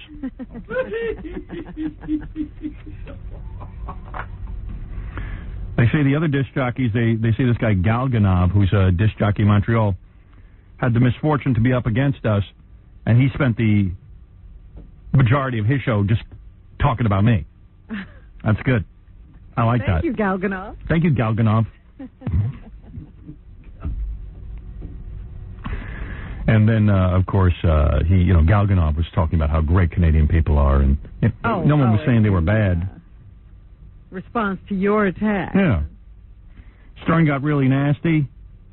He said that the French populace ought to bend over like you did for Hitler. It always is funnier in print. So much better. He predicted English Montrealers would see him as their savior. They'll cling to me, Stern predicted, like Celine Dion's panties cling to her sweaty, bony ass. In response to skepticism about why a Canadian radio station is importing an American program, Stern replied that, other than hockey players, whores, and William Shatner, you haven't produced a lot. During interludes of lucidity, Stern said... Oh, wow. I love this article. Stern did not differentiate between the French-speaking population of France, which he has been attacking for 15 years, and Quebec. Stern was brought short when informed that 65% of Sham's audience is French-speaking. Gee, why don't you guys tell me that ahead of time? Nobody told me that. Unbelievable. Nice. What? I want to let you know who that guy Menard is that said you should be prosecuted for hate mongering. I just wanted to get it right. Who is that? He is the Quebec Justice Minister, which is like the equivalent of like the district attorney. Yeah, district attorney. Justice Minister. Can you imagine? Isn't that great? Mr. Menard. Well, I refuse to go to Canada and be hauled into court. Could you imagine? How great is that? I love that Justice Minister. Meanwhile, Lee Hamilton, the general manager of our station in Montreal, said he has raised his morning ad rates 3 times since he announced the station would put us on. Oh, smart man. We hadn't even been on yet. Yeah, well, why not? We're the only ones making any news out there. Don't give away the advertising. Well, there it is.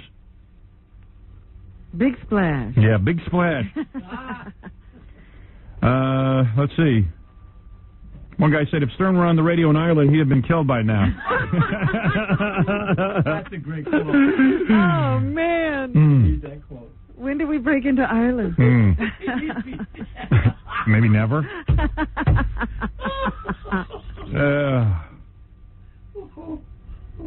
Anyway, they say the person who seemed to be most upset by my show is the guy on the dial named Howard Galganov, who is evidently going to lose his audience to me. Well, he'd better stop listening to us and do his show. Yeah, do your show, dude. Don't be commenting on me. What is it, John? A guy on Line 16 has a whole Canadian news report that did about you. They have like this, minister talking about you. Oh, really? Yeah, hey, dude. Hey, how's it going, Howard? All right, man. Thanks for coming up here. Hey, we love it. We love being international. Well, I'm in Plattsburgh, New York, but It's about 45 minutes away from Montreal, so I'm an American, but they need you up there badly. Yeah, well, yeah, I'm digging it. So getting into Canada was not an easy thing to do. And things doesn't seem like it's going to be easy. Yeah. I'm reading this article. It also says that I asked about whether Tom Cruise had a penis or not. Yeah, no, they were all freaking out on the news. You were on the 6 o'clock across the nation. And let me hear it. Big thing. Play it for us if you don't mind. All right, here you go. That guy Serge is on here, too.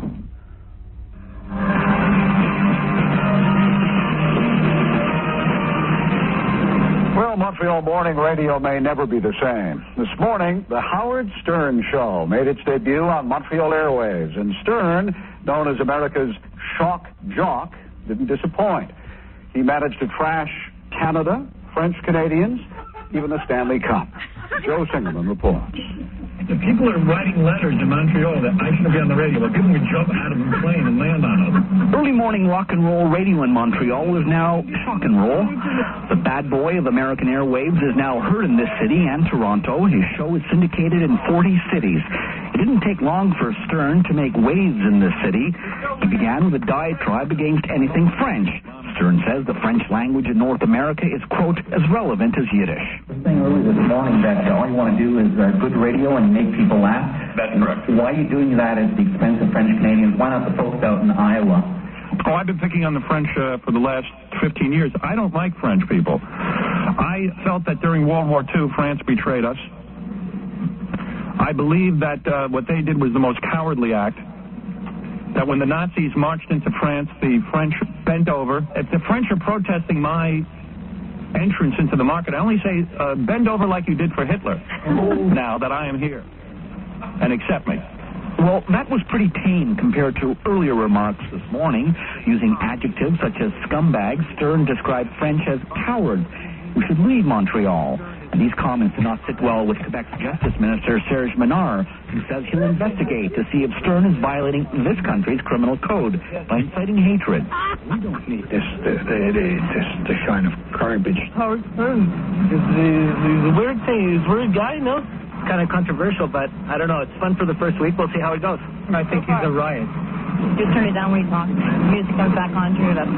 So why did Shom go with a syndicated American show? The strength of any culture is measured not in what it can repel, but in what it can absorb. And either Canadians are comfortable enough in their identity that they'll be able to absorb this culture, as they have X-Files, Frasier, Seinfeld, Friends, Jay Leno, David Letterman, and all the other shows that Canadians make number one in the ratings. And with the exception of your French-speaking people, who should all go back to France anyway, I am happy to be here. How the hell did you let that happen anyway? That you let them keep speaking French? I don't get it. But anyway, I believe that the English-speaking people will start clinging to me like Celine Dion's panty. He admits it's a great experiment, like Frankenstein. Yeah. But will his show become a hideous monster Canadians fear? Listeners here will be the final judges. The monster may live for a while or be chased away. Joe Singerman, Pulse News. The monster. You're Frankenstein. I'm Frankenstein now. That's funny. They loved it. Yeah, of course. They're all talking about it. They're having a great time. There's excitement there now. Yeah. It gives you a meaningless life, something, Nobody important. Nobody's spoken to Serge in weeks. Serge Menard. Yeah. Well, French women, Howard, are the only reason for that race that's kept going, though. Because the Quebec male he's very spineless and weaselly. No, French women are beautiful. I'll give you that. Oh, yeah. Yeah, and the girl scene, it'll blow scores away. I can guarantee it. Yeah. Well, hey, thanks, man. Okay. All right. Bye-bye. Bye-bye. There you go. Hey, Steven Seagal has been anyway, we're happy to be on in Canada. Chom and the other one. Q107. I must tell you, to be on in Toronto and Montreal is great. It still strikes me as peculiar that there are people in the United States of America who don't get their show, but people in Canada do. That makes me nuts. That makes a difference now. Yeah. I mean, why should people in Canada be able to hear this and not people in America? I am being kept from the American public. That's ridiculous. Ridiculous. Yeah, you're on the air. Hi. Yeah. Howard? Yeah.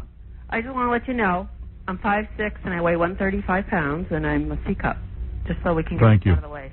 Thank you. Okay. So you know Pig. Hey, now. Well, I'm working on it. Oh, so you are a pig, but you're working on it. Yeah. All right, go ahead. You know, yesterday I turned on the You're a pig under construction. I turned on the radio and listened to Captain Jenks about Princess Diana. Princess who? Princess Diana. I think it's Princess Ujima. Wait a minute. I said, another princess died? Let's start. You start over. You were listening to Captain Jenks? Yeah. Captain Jenks made a phony phone call. Right. Right. I just want to know why you think it's funny. Oh, I love all that stuff. I love phony phone calls. People don't understand that it's not about Princess Di. Not at all. It's about the newscaster being interrupted and being befuddled. Yeah, it's just so funny to watch those guys freak. Yeah. I think it's funny. What can I tell you? Well, I only listened to part of the show, so I didn't really think... I mean, I don't know if you were making fun of her or not. I'm not making fun of Lady Di. No? Okay. That's next week's show. Come on, Howard. We observe a normal morning Howard, period. I've been listening to you since 1979. I'm one of your biggest fans. So you mean the only thing that upsets you is Captain Jenks calling a... No, just that the whole, you feel compelled to make fun of it because you're a fan. No, I'm not making fun of a woman dying. I'm making fun of the newscasters and how they handle the news. It's just so funny that they get so uptight they can't even go off the script for a second. In fact, Captain Jenks at one point is talking about Howard Stern, and it's obviously a phony phone call, and the guy's like, where did you get this information? I mean, it's just funny. They're like puppet heads. It is true. Yeah. That's what we're laughing at, and I don't understand why people can't make that distinction. Yeah. She was going to yell at us for those calls and why we laugh at them, but we have to explain to her why it's funny. It's pathetic. Well, you do have a heart then, right? You do have No. There's a black hole. I should have figured that. I've been listening to you forever, so I should have known that. Mm-hmm. But, I said to my husband... I can hear you gaining weight, so I think you better go get under construction. Hey. Okay, bye. Just sit and listen to her. I got to explain the show to her. Please, if I have to explain the show to you, then I might as well be off the air. I mean, this show is about as simple as it gets. Yeah.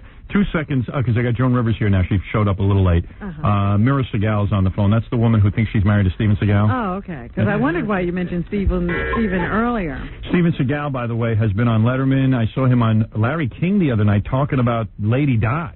Really? Yeah, and according to Mira Segal, who thinks she's married to Steven Seagal, right?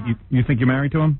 Yeah, listen, Howard, Steven doesn't make any public appearances. They're all doubles. If you look very carefully, Steven's not all white. He's half Asian, half Japanese, and all the guys that have been making appearances are white. They're Caucasian. That guy was Caucasian. He was kind of ugly.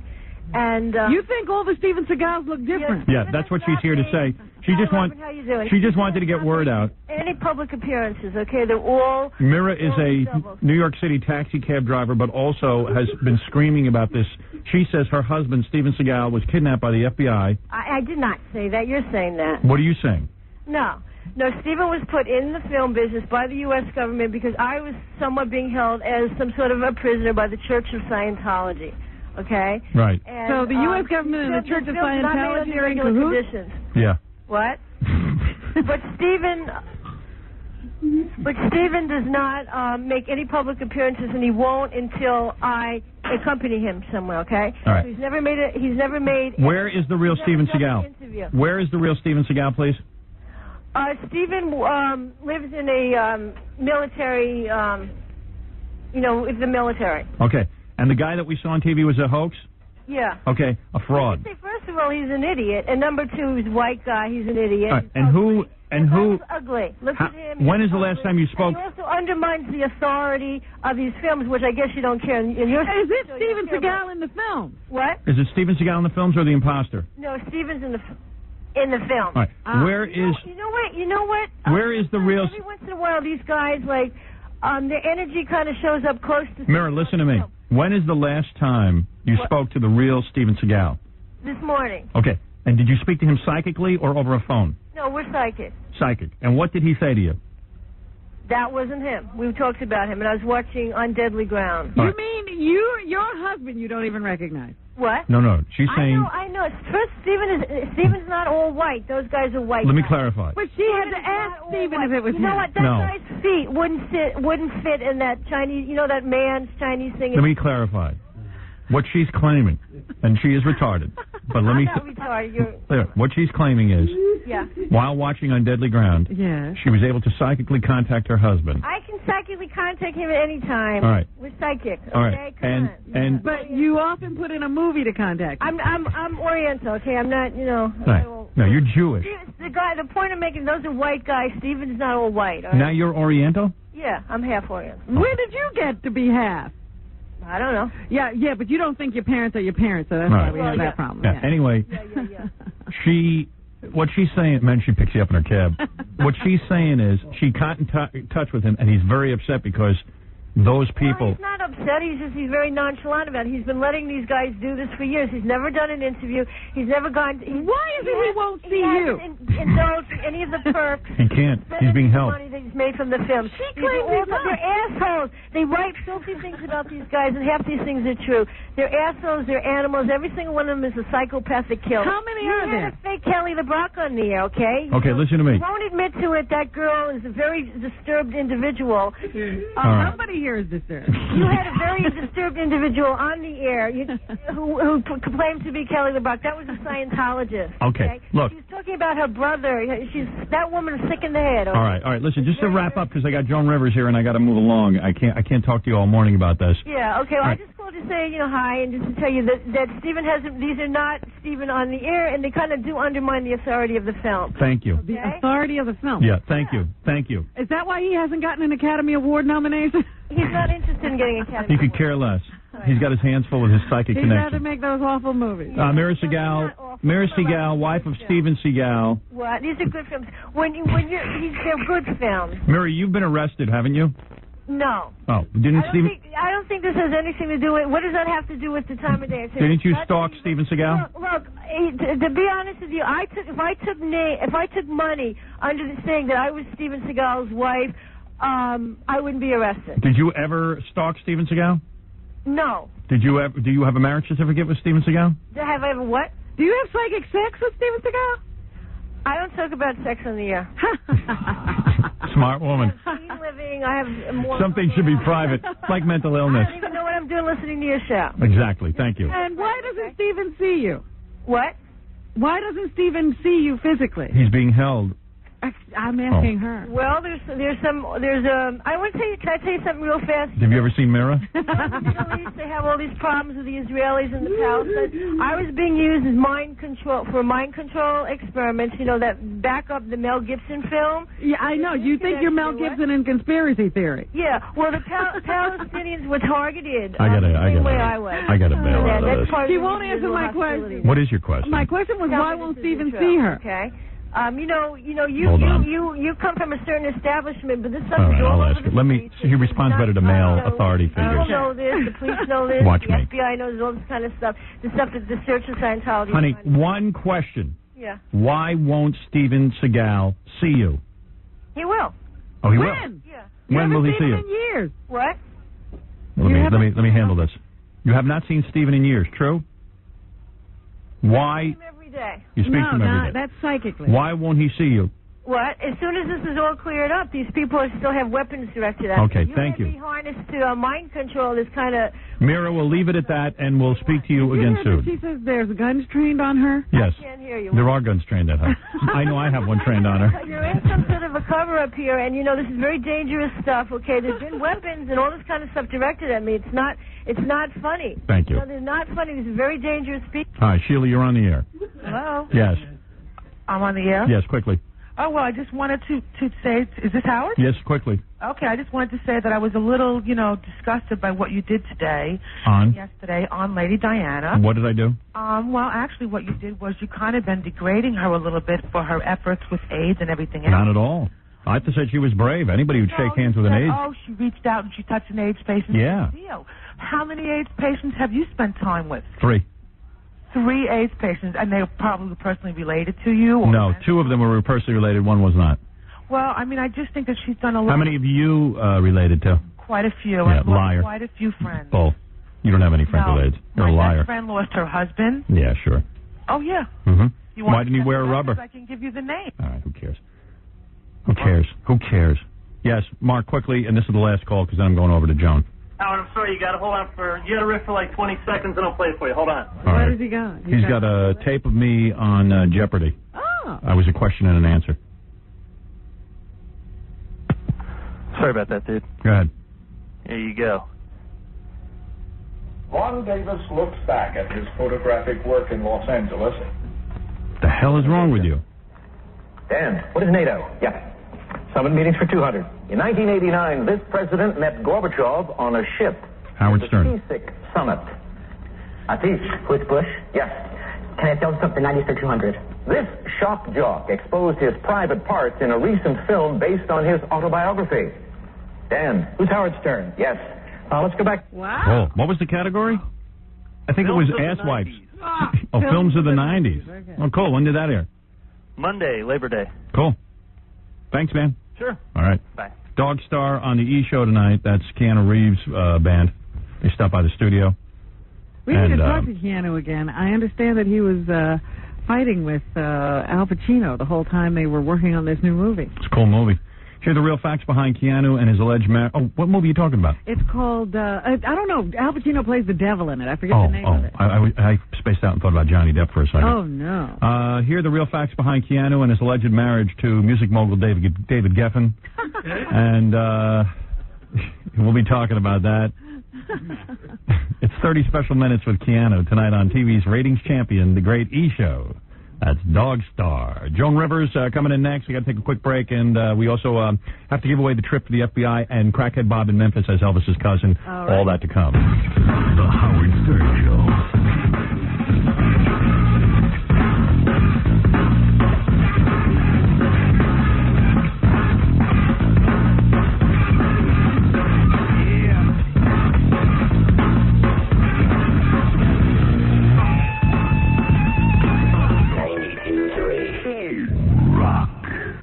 Listen to Joan Rivers and Paramount Pictures honcho Sherry Lansing gush over their new heartthrob. Now, speaking about attracting an audience, Howard Stern's movie. You had your first sneak preview. We had our first sneak preview last night in San Jose, and in my entire life, I have never seen a response like this.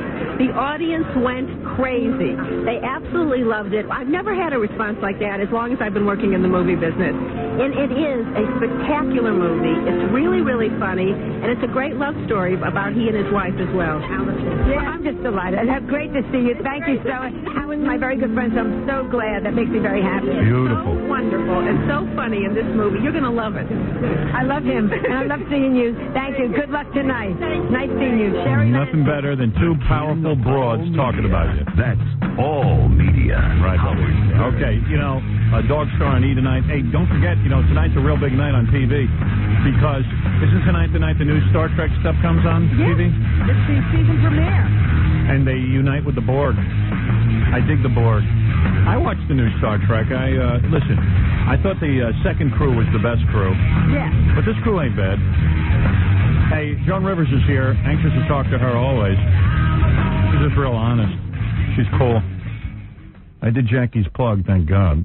There's Joan. Beautiful. Look at you. Looking more charming than ever. God damn, She looks great. She does look great. I'm going in for surgery. That's it.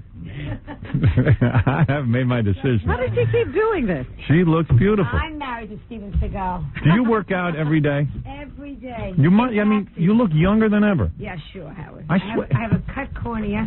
And is that what's going on? Yeah. Because everyone said your eyes all screwed up. Yeah, I had a cut cornea. How'd you do that? I guess when the doctor was doing the laser surgery, he accidentally hit her cornea.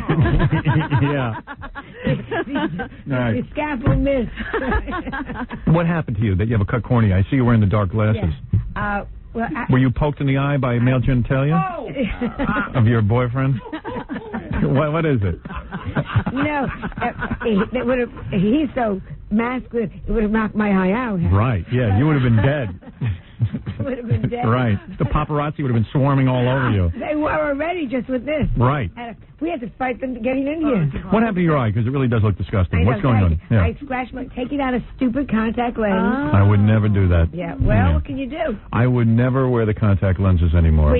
What about this surgery they do? You're so into the surgery, I'm surprised you don't have where they laser your eyes.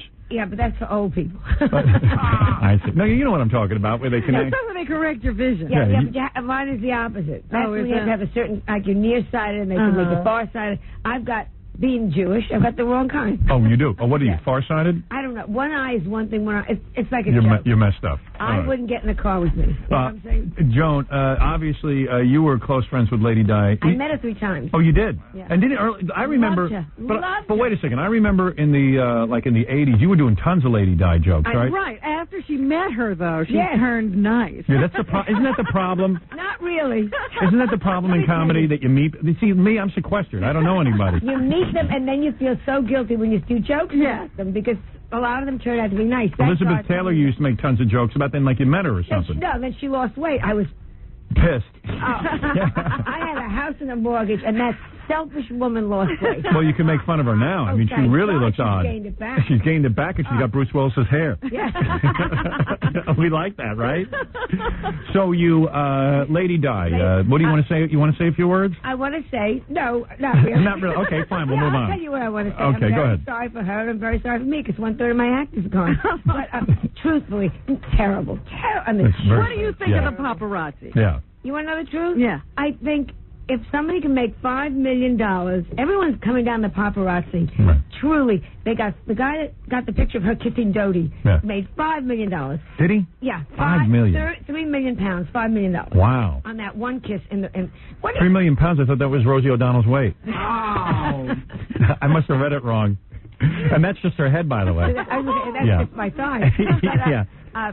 If you can make that kind of money, they're not going to stop. Well, of course not. I think, though, to get around an accident. That's weird. I got to admit, that's weird. Did you hear about the guy who took the pulse just this to see is if weird. he's dead or alive? One of the paparazzi. Took the pulse and was snapping. Yeah. Right, yeah, but he just wanted to verify, this is a picture of her dead or this is a picture of her alive. One of the paparazzi actually came over, this is in the paper today, and took Lady Di's pulse while she was laying on the ground. Excuse me, what if she just said that to you? Yeah, I know. Well, I'm explaining to my audience. Oh, all right. See, that's but why I'm stupid. They needed They twice. needed 3 times. And then, Joan, believe me, I know what I'm doing, okay? Trust me. I've been doing this a long time. I want to give you longevity. Yeah. Yeah, all right, never mind that. Okay, so, no, because people don't understand. They're very stupid. I know, go ahead. No, there was a guy laying on the guy paparazzi comes over, takes her pulse, and literally snaps while he's taking her pulse. That's amazing. Because that's the only thing he wants to know is she dead or alive for the caption on the picture. Yeah. I got to admit, I can't make fun of that guy because I do the same thing. I saw that on ER. Yeah. But, I can't even, my wife, on vacation, we're taking pictures. Yeah. She can't take a picture just with both her hands. This guy's taking a pulse, he's knitting with his feet, and he's shooting pictures. That's why he's a pro. That's why he's professional. And he's on a motor scooter going 120 miles an hour.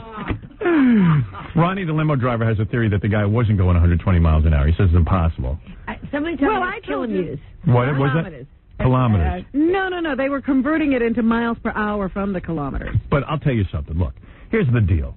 Those guys didn't do anything wrong. What is this kind of dopey thing going 100 miles an hour in a tunnel? Just go slow. Joan, you're dying for people to take your picture, right? Yes. You even throw parties, people take your picture. I go topless in a car. You're not kidding. I mean, it's ridiculous. Then they only need a mini camera. But Right. the You know, I take pictures of my wife during lovemaking, and I take her pulse at the same time, see if she's alive. And here's some facts about Joan Rivers you didn't know, okay? Here, I did some digging, because we've had Joan on so many times, you think there's nothing left, right? But we found new things we don't know about. Well, first of all, you were engaged to that really old guy. First of all, Thank you. Let's not go into that. He's not a really old guy. Yeah, he is. He is nice. You're so youthful and so energetic. I don't know what you were doing with him anyway. About that? Well, I'd rather not. Really? Let's go back to... You mean something good you don't want to talk about? What's good? Listen, that guy you were engaged to ain't Brad Pitt, right? So he's not, Who would want Brad Pitt? You would. You had to clean him up. Really? Brad Pitt would have to be showered. Oh, please. Take him in. I wouldn't make love to Brad Pitt downwind. Yes, you would. Really? Of course you would. I don't like younger men, Howard. Really? My mother always said, you be the good-looking one, which is getting harder and harder. What do you mean you don't want to talk about it? You've broken up with the guy, right? So we still see each other. Oh, you do? But the other. engagement's off. Well, if there was an engagement, it's off. Yeah. What is, this is like a mystery now. Was there an engagement? No, here's what happened. There was an engagement in Joan's mind. My life is a closed book. Kara, I'll tell you what happened. Can I guess? Yes. And I think I'm right, and you'll probably deny it. Okay. Joan was engaged to this old guy. He's a very wealthy man. Yes. As Joan would only go with but he's very wealthy, and she would only go with wealthy guys because she's a snob. Anyway, you are a little bit. You would never go with a poor man. I don't blame you. You need someone who's not after your money because you got the Brinks truck over at your house right now. Listen to me. Hold it. And what happened is he's very wealthy. He's got kids or grandkids or something. They got nervous Joan was going to take all his money. Joan didn't want all his money. And in order to prove it, they can't get married now. No, what it is... How close am I? Very close. I'll tell you what it is. He wanted children. I have no uterus. You had your uterus removed. I didn't know. That's it. Somewhere along the... How close was I? Don't even make a joke. How close am I? Not at all. Not at all? Not at all. It was just the opposite. Which means he what? wanted my money, and Melissa went... No. Come on, Melissa's please. trying to kill Spike. You know... She's get out these... By the way, did you know Spike had an operation? Yeah, Spike The dog? Yeah, Spike has been very ill. They removed his brain and put it on the head of Rosie Greer. No, and we're all concerned. How is Spike? Spike is much better. Spike was very sick, Howard. Oh, really? Yeah, and I can't wait for that dog to die. There'll be more grieving in Joan's house than for Lady Di. You have to be so careful. Is that right? What is it, please? Well, I had to stop by Joan's the other day because she cut some IDs for us for Best Of. Yes. And I saw Spike. Yeah. You did? And he's very well treated. Really? Yeah, oh, yeah. He had, very well banded. It's so obnoxious. It really is. It's a good dog. I'm going to bring him next time. I almost stepped on him once. The best Spike story is when Joan was doing that TV show. Yes. She had a guy, a high-trained security guy, ex-New York cop, the whole deal, right. Louis. She had him. He had to sit there and hold the dog. That's right. The dog's feet never touched the ground. Joan didn't want the dog's feet hitting the ground in New York because it's dirty. Yeah. And then the dog had to make a poop, and Louis had to hold the dog while it dumped. Unbelievable. I said, you know what, man? I said, I love Joan. I got to tell you something, Louis. This is wrong. That's wrong. You're a highly trained guy. This is not right. He says, look, I'm doing it. I got a job. I'm happy. A wife and kids. Yeah. But Spike gets the whole thing. He gets a seat on a plane. Yeah. She buys him tickets, everything. I don't buy him tickets. If the seat is empty, the dog sits next to me. I don't buy him. But you tickets. carry him on. Yes. Yeah. Fred Norris yearns to be treated as well as Spike. I treat Spike the way I would a wonderful muff. Really? No, you treat him like a child. Yeah. You do. Well, wait. What was wrong with the dog? Wait till your children grow up. And I'll treat them like a dog? And Allison gets a little something. Really? Yeah. What? You'll see. You'll see. Who's higher on the... Who do you love more, Spike or Dorothy? Oh, no question about it. Spike. And Dorothy knows how much I love her. Right. And with Melissa, it's a toss-up, too. Right. Let me ask you, if Melissa gets engaged... Is she getting engaged? If she does, would you come to the wedding? Yes, and also I would demand that she sign a prenuptial agreement with this guy because she's going to inherit all your money. Yeah. And you know that anybody who marries her might be looking for that money. Yeah. You got to be suspicious. Well, little things. The young man in question has the guy before this, though. You're worried about him? I'm worried about him. He was taking Xeroxes of her credit card. But what's going on? She is getting engaged? I think she may get engaged. And the guy you don't like, on the air you have to say you like? I'm crazy about him. No. Isn't that nice? Is that really true? Yeah, I swear to you. Crazy. Where did she meet this guy? She met him at a whorehouse. It was very interesting. Is this a Jew she's marrying? A Jew? No. He's not a Jew. No. How do you feel about that? You're a big Jewess. I mean, I can imagine. You're the top yenta. How can this be? My daughter is a Jewess. Right. She's such a Jewess. And he's a waspet. He is. And this will be your entree into society. Well, like Dodi Al-Fayed's father was very happy he was going with Lady Di. This will be your ability now to get into wasp society. Very similar. Right. Thank you. Excellent. We know the children will be good looking. All right. Let's take a few calls for Joan Rivers. Oh. And Joan also, this Friday night at the Hyatt Regency in Irvine, California, will be speaking on overcoming adversity. And finding a uterus. Yeah. Now, this is also... She just went through something very difficult with her dog, so I guess That's right. Big adversity. No, this is going back to your husband killing himself. No, this is going back Are we still milking that? Wait a minute. Wait a minute, Howard. You got to hear this. What? You know what? I read a quote about Joan when Spike... had, they announced that Spike is okay. Yeah. And Joan said, look, he's been with me through everything. Yes. Through the death dog? of my husband. Yes. Oh, please. That dog.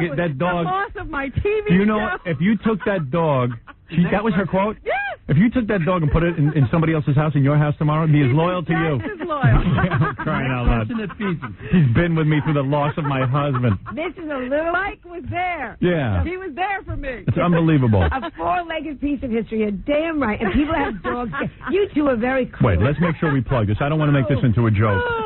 Joan Rivers will be flying out to California first class, stay in a $3,000 suite with room service, and then speak on adversity.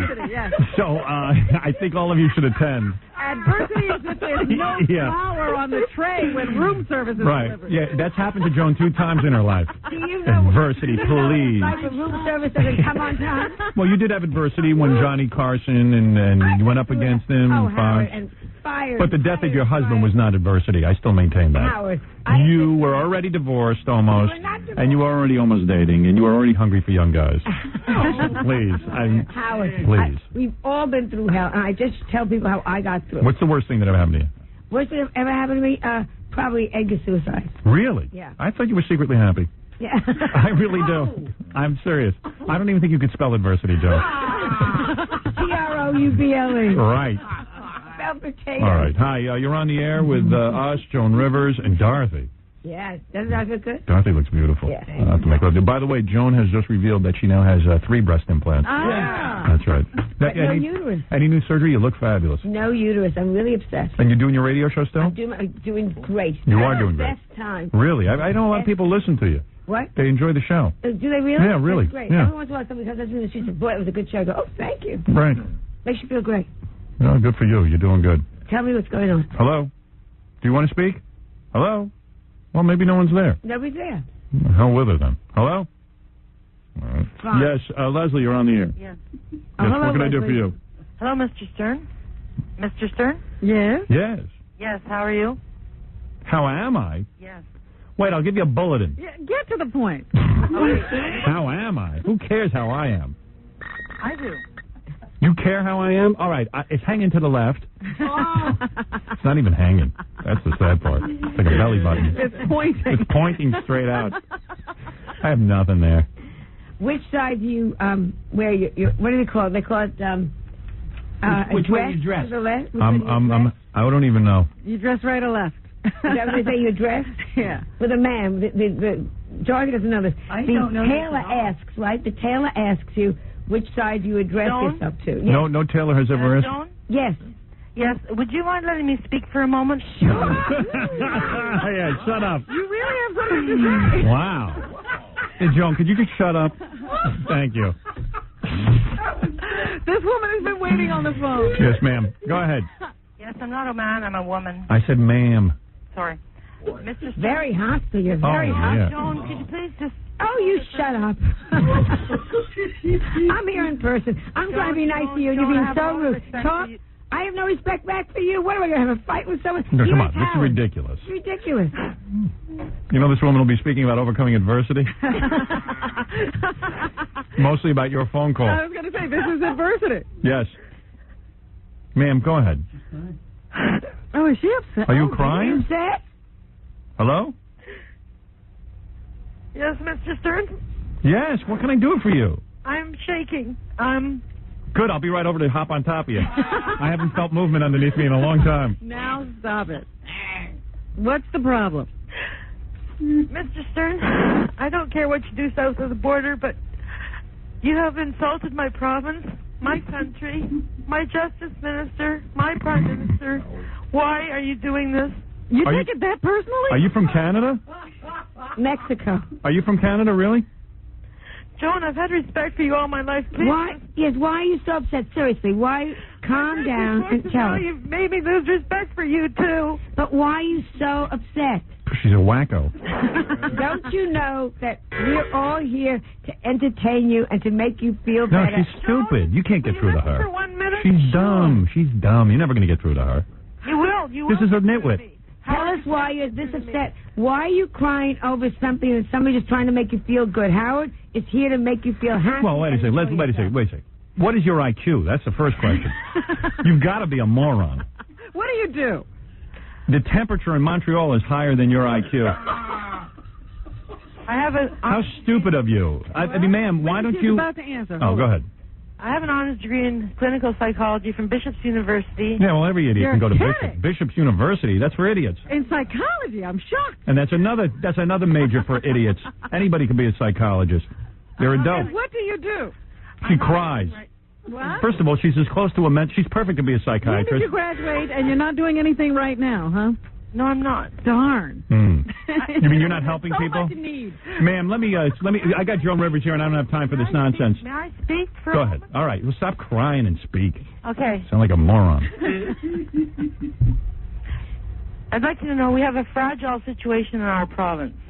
Listen, what you did yesterday, I know you have a listenership of young people. Oh, here we go with the young people. Are we drinking? Mr. Stern, just please, just be Mr. quiet. Stern, Mr. Stern. Are you an alcoholic? No, I'm not an alcoholic. All right. Are you on medication then? Yes, I am. And what medications are you on? Well, we don't have to discuss that. Any Prozac in the mix? Because you are a certifiable nut. You could just turn off the radio and never hear us again. Why would you care what I'm up to? Or Joan Rivers? In my city, you held my flag upside down. No.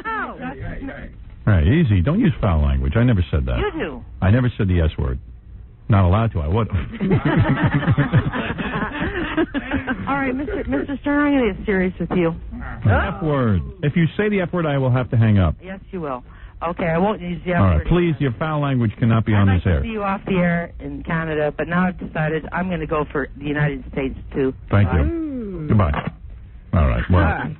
Well, I'm in trouble then. You're in trouble, Howard. I'm only begging people to get me off I the just air. want you to know, it's always the wackos that become psychologists and psychiatrists. Yeah. Every Yeah. nutty kid I ever knew became a psychiatrist. I mean, it's unbelievable. Unbelievable. Yeah, all right. Okay, let's go to somebody who has a question for Joan Rivers. Well, that would be nobody. No, Jim, you're on the air. Hey, Howard. Yeah. Yo, what's going on? Come on. Let me start off by saying F. Timmy Skull and F. Jackie. All right, come on. Go to Joan Rivers.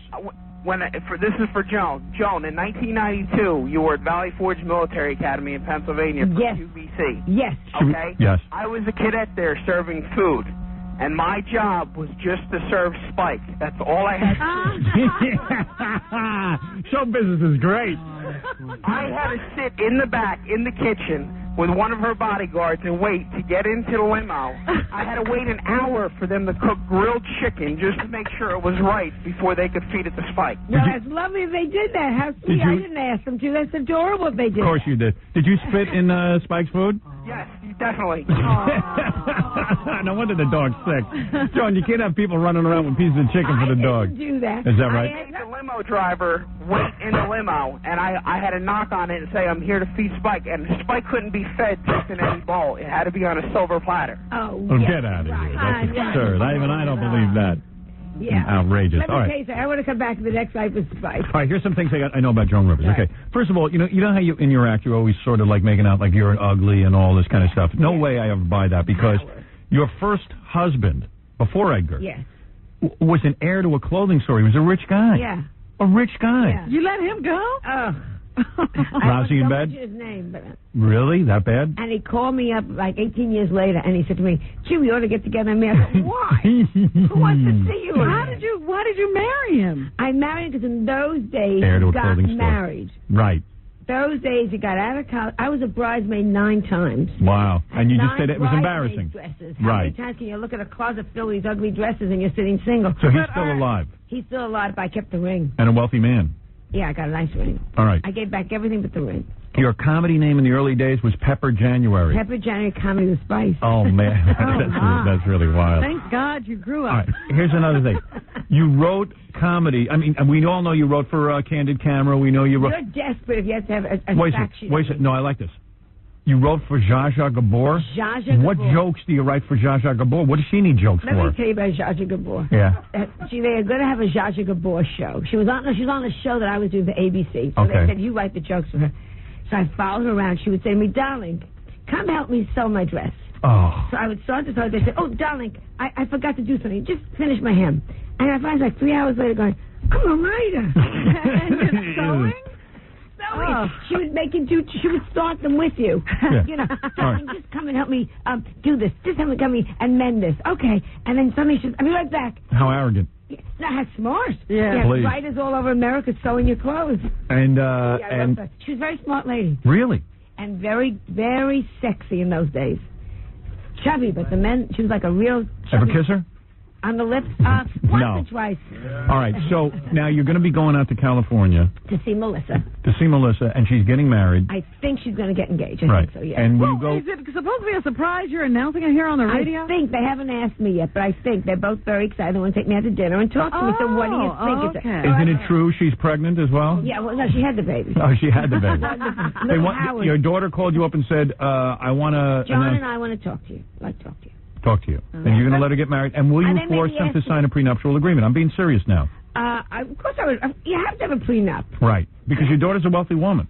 My daughter has no money. No, your daughter has your money when you're dead. Well, and you also buy her houses and anything her little heart desires. She's my only child, Howard. Right.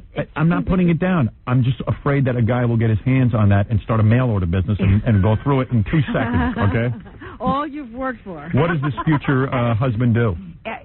I don't know he's a future husband yet, so I can't. All right, what does this guy do? He breeds horses. Okay, thank you. Yeah. He could go through your money in 10 minutes. Yeah. Very quickly. Breeding horses, he could go through money very, very quickly. And before you know it, he'll want to own horses and race horses. The next thing you know, we're buying geldings. This is the horse breeder? I thought you told me you didn't like him. I love him. Really? No, I like him. Yeah, he's been around a while. He's around 2 years. Yeah. I think it's... Horse breeding is the sport of kings, you know. Absolutely. Yeah, you need that. Yeah, but now that Charles is single. Okay, and you like him, and this is going to be... All right, well, good. Yeah, I'm hoping. That's nice. And we'll I have like a big it. wedding. I can come and tell you everything about the wedding. Here's a guy who wants to date your daughter. Hello? Hello. Yes. Hey, Howard, how you doing? Yeah, quickly, what do you want to say? Hey, let me ask you a question, Joan. Yeah. I really, really want to go out with Melissa because when you die, I want to back the Brinks truck over you and get the money. He's up front. Your body. You're saying when Joan dies, you don't even want to bury her, you want to just back the Brinks truck up. You know, I like this guy's honesty. Yeah, At least this is an honest I wish man. I had all this money everyone thinks I have. No, please, stop with that. We've Howard. seen your apartment. Howard, my apartment is 4 rooms. Yeah, it's four of the most... More incredible room. Yeah. Incredible. Excuse me. Four Miss studios. Living in Poverty. Right. I've seen your apartment, Miss Living in Let me Poverty. tell you something. I would marry, if I was single, I'd marry Melissa. Not only would I get the money, You get me mother-in-law. I would stuff you and take you on tour. What do you think? You'd be working even in death. Never retire. You would never retire. Where are you from? That's right. The animated Joan Rivers. Todd, you're on the air. Go ahead. Good morning, Howard. Yes. All I want to say is I work in the TV industry, and I worked with Joan once, and she was the best. She was the most professional I've ever worked with. You're a homosexual? No. You sound God. gay. Be proud. Stay in the closet. He sounds gay. You're not gay? Todd. The gays love you, don't they? Yes, I love gays. You I love gays. the gays. You love gays more than straight people. Of course. Right. All my husbands. Just joking, right? Thank you, Todd. That's very sweet of you. Thank you. Right. Well, anyway, listen. Joan Rivers. Let me tell you what else. Joan and Melissa will be hosting the Emmy Awards and Fashion Review on very Sunday, good. September 14th. I love it when everybody. they're vicious with people. Yeah, that's good. Be vicious. We tell the truth as you do, Howard. That's great. It's Tell great. the truth. If someone looks stupid, you have to say they look stupid. And no one looks stupider than I do. No, you look very good. Thank you. Joan's radio show airs daily in New York on WWOR from 7 to 9 p.m. And this Friday night, Joan will fly into California to meet with you Yentas and speak to you about overcoming adversity. Where is she going to be? This is Irvine, California, the Hyatt Regency. Okay. Let me tell you something. I got to get a tape of this lecture. I know. What is it? A bunch of old broads. They all sit around. It's Men too? everybody. Do you sit in a corner and sleep and yet let them yap?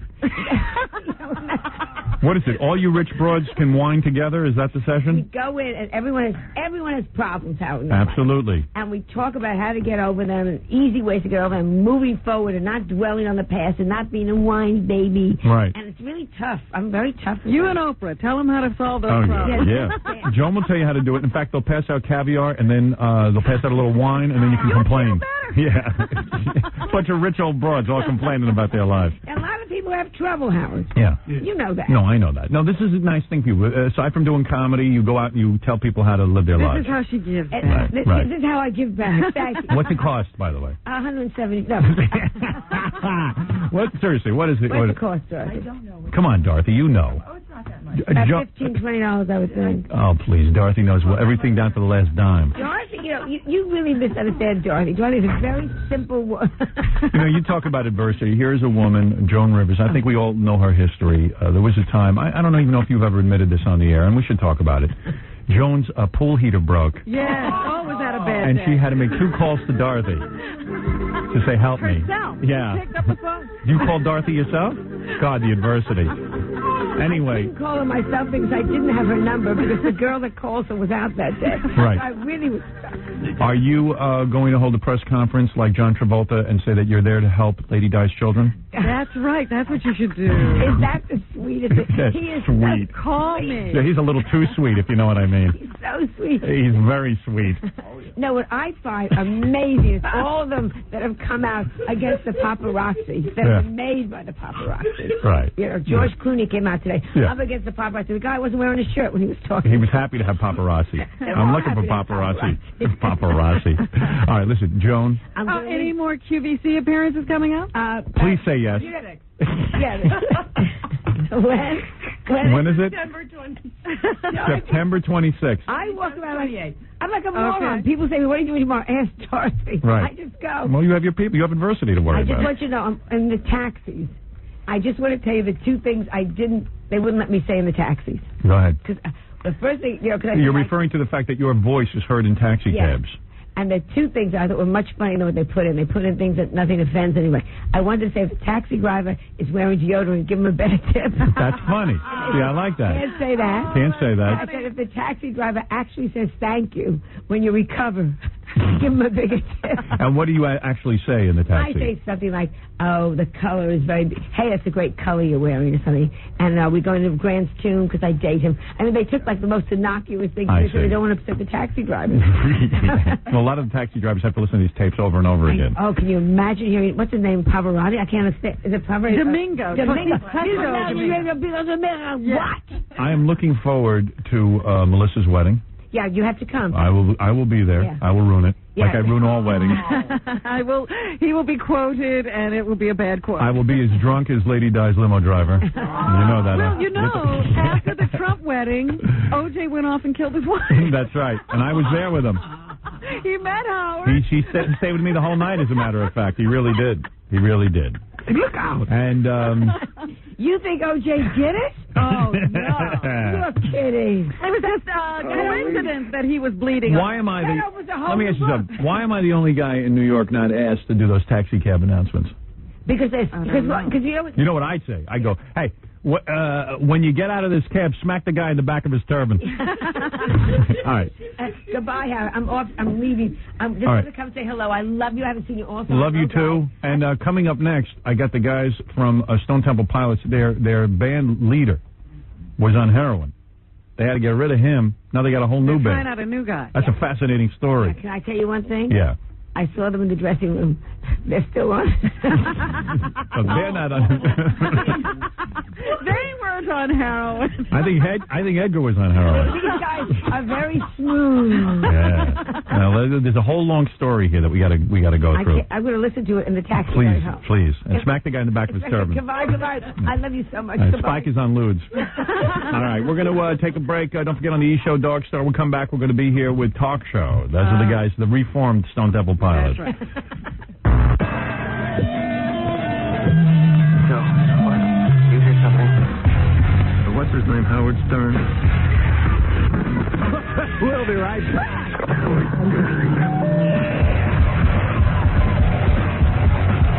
92.3.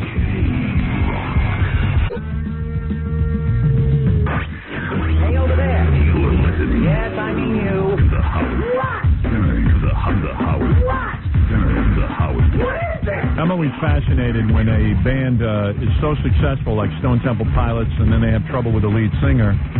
Like, what do you do? Yeah, but this is particularly interesting because what do you do? Like, you're in this huge band, and your lead singer is, with heroin or whatever there is, and rehab all the time, and the rest of the band wants to go out and make some money and also tour and just do everything rock bands do. You announce a tour, and, you get to do one date, and then the guy's back in the hospital. So the guys were sitting around, and they said, well, we don't want to piss off our lead singer, so, theoretically, he could come back with us. But let's get a new singer and put out a whole new album. That's right, and we won't call ourselves by our name. Right. We'll change the name, just in case. And then how does the new singer feel? Because he knows he could be replaced by the guy in rehab. And what if the new album becomes so bigger than Stone Temple Pilots? It's a whole bunch of issues. Yeah. So anyway, here are the guys. This is a talk show. Talk show's a new band, and right. but it really isn't a new band. Hey guys, how you doing? What's happening? You know, it's a weird situation you guys are in. Hi there. Which I like, by the way. I like weird situations. I like talking about weird situations. They seem to be... You'd like to talk, Howard. Yeah, this is just fun. Anxious to get to the microphones, too. Yeah. Anybody else's confusion, I like, as long as it's not mine. Talk show actually is Stone Temple Pilots, except with a new singer. Right? Is that fair to say? Kinda. Kinda. What are you guys talking about? Not private part singing. Is that your body, or are they like? Are you crazy? I don't know. I'm not sure. Part of it is somebody's head on a kid's body. No, right? I know that's my head. I know that's my chest. Those arms aren't yours. Those arms aren't mine. No, I think they're my arms, but somebody drew some muscles in on them. See, I got a decent arm, but it's thin. Woo! Hey, it's not bad. It's not horrible. They're your arms. Yeah, it's not horrible. Yeah, but it's not exactly like that. So I'm not sure where I begin and where that ends. You know what I mean? You're a handsome devil. Somebody played. Thank you. They played Winky Dink with my. Your Winky. With my Winky. All right, guys. It's like a skyscraper. Yeah, it sure does. Wow. Hey, guys. Good morning. Robin was in the hallway before, and she went to shake my hand, and she shook my coffee. Yeah. I didn't know he was holding a cup of coffee. I was staring into his eyes. So she eyes. burned you? Joan and I did some bonding in the hallway. Is that right? Yes. All right, here's the deal. Dave, you're the new singer, right? Yes, sir. Okay. Okay. Dave's the new singer. You got Dean, Robert, and Eric, who are with Stone Temple Pilots. Yeah. I don't blame you guys. Well, listen, I don't blame you guys. Well, you tried. You did everything you could. I mean, every time you were in here with Scott, the next day he'd go back on heroin. It was unbelievable. Did you think it was our fault? I swear to God.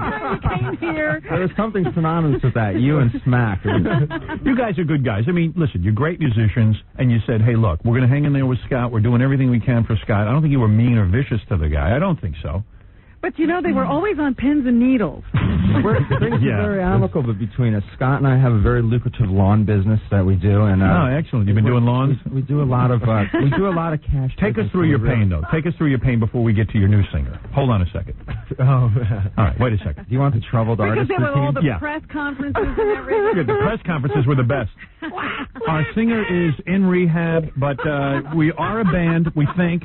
All right, what happened? You guys have a hugely successful band that, against all odds, you guys made it. Yeah, you hit the jackpot. You hit the jackpot. There's no question. Great band. Thank you. Everybody knows that. Every song. All you have to do is get out there, perform, and make records, and do all that, and everything's fine. It's easy. It's a simple formula. Well, we were incapacitated of doing that.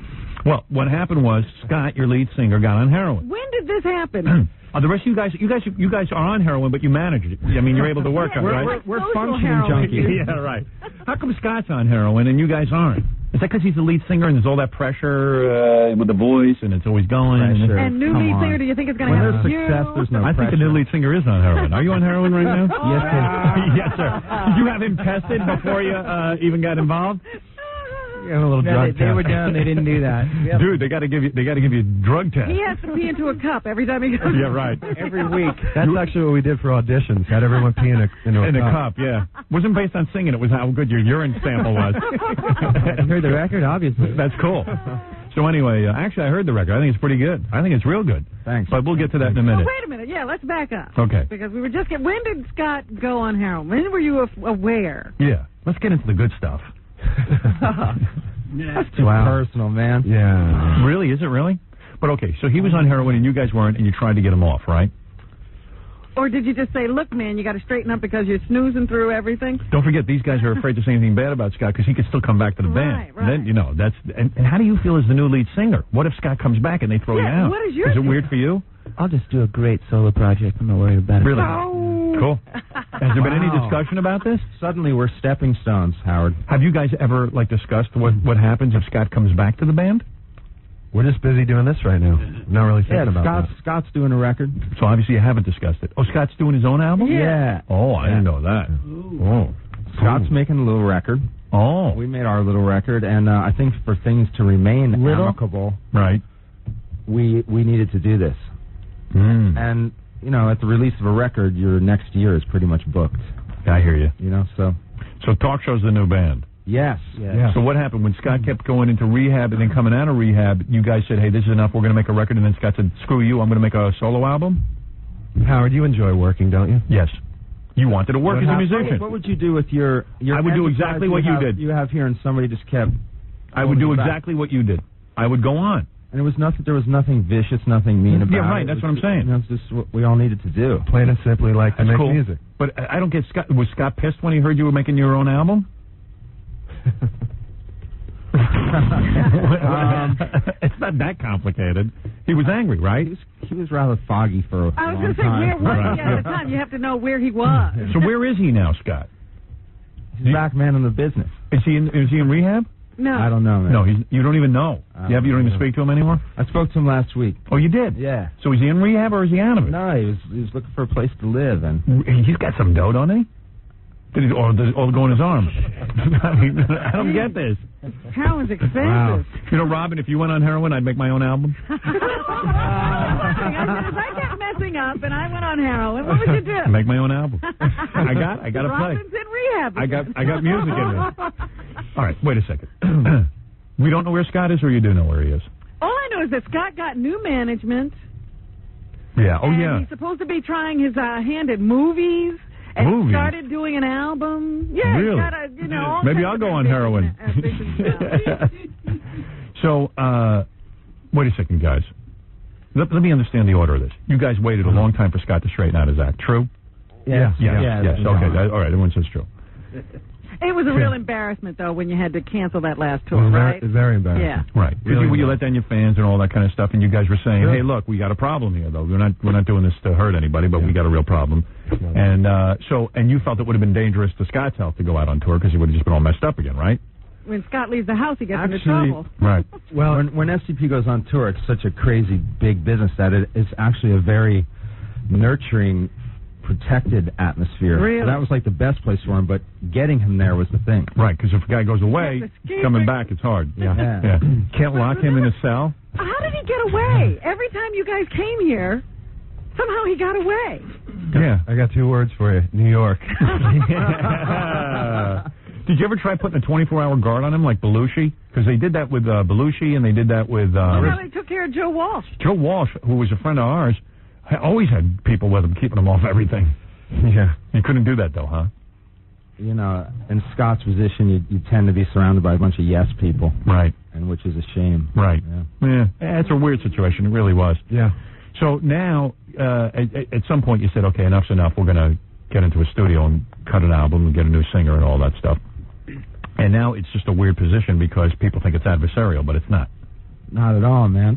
I think we're all really proud of the stuff we did with Scott, and I don't think there's anybody better than what he does. Right. I think you'll agree with me. Absolutely. Big fan. And we had no other choice, man. Right. We had no other choice. Right. It's just as simple as that. Yeah. Nothing crazy. The talk show thing's actually been something that was planned probably 2.5 years ago. I see. With Dave?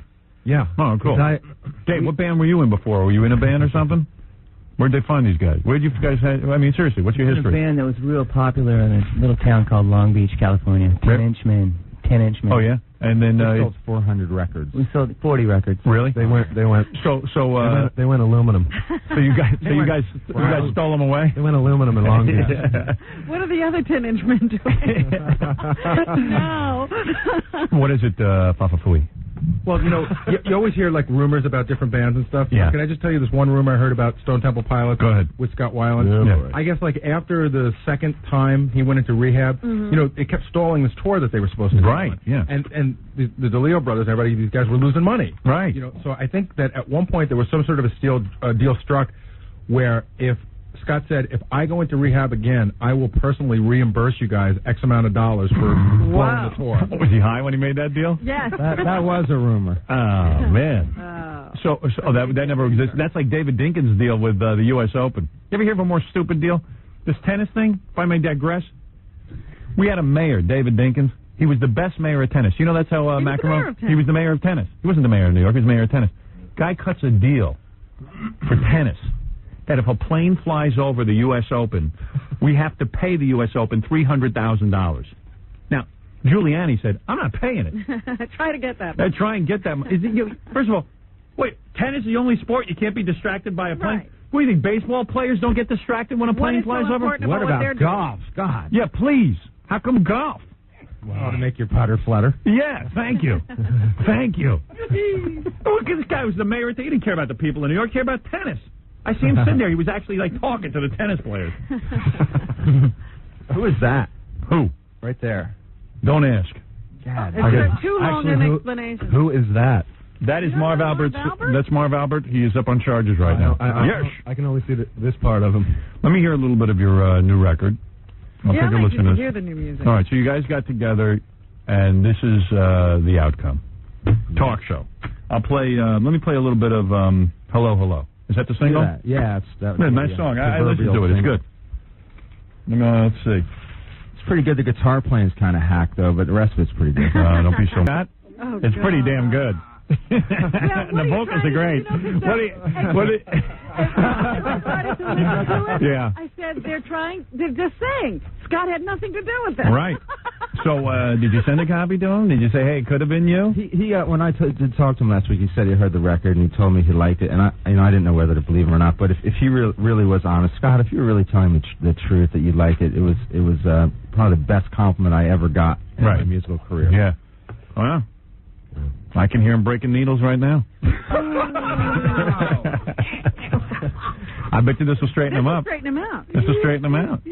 Glad I could help you guys out. This is just one big rehab, sort of encounter group. You got an extra room, Howard? Yeah. They just kept calling it Van Halen. They still call it Van Halen. I opted to call the band DeLeo. Yeah, why not? This doesn't have the same ring, huh? I was working for Kretz. That's why. I didn't see too many paisans breaking into the rock world. You know, your manager manages Van Halen. Does he? They keep losing lead singers. But they keep the name. Stone Temple Pilots keep losing lead singers. Well, maybe it's the manager's fault. You ever think of that? Get him in here. Where is he? Yeah. Where is he? Hey, that must be a treat, huh? Where is he? Is he here? Yeah. Bring him in. March him in here. This guy's got nothing but headaches. I know. Do you play? Yeah. You play guitar, right? Sure.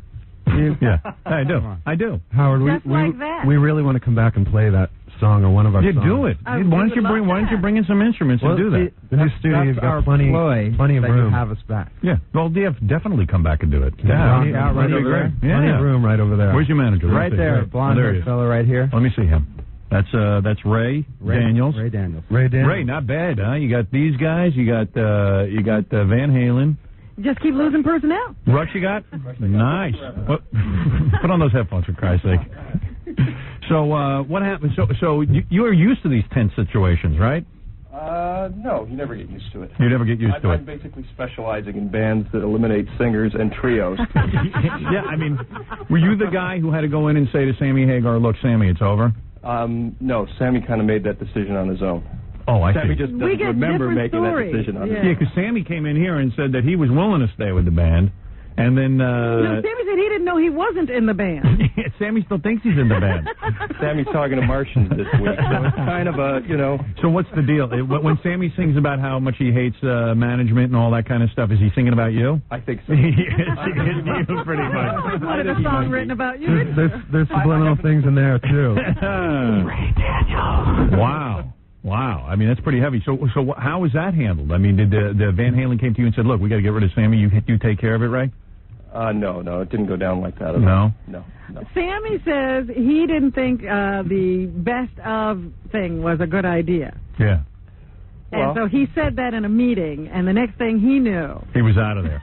I can't wait to go through this with Dave Coots about an STP best of. Yeah, I can't wait for the Stone Temple Pilots thing, and Dave's all bent out of shape. Hey, man, that's not my stuff. See, already he wants to do a solo. Hey, man, right. A real pain in the ass. Man. I know there was something about the greatest hits package, and there was also some argument about touring.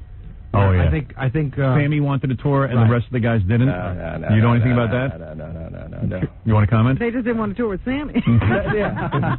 So that's all over with. That's it. Yeah, you got some track record. Well, at least Russia's still together, aren't they? Yeah. Right. They haven't lost anybody. I live in Toronto, and of course I heard you yesterday for the first time. Oh my God, I have to say, thank you. Very exciting. Probably Very did more for national unity in Canada with your comments on Howard, I'm French. Because now are you really? All right, get out of the studio. See you later. We're Scott Whalen.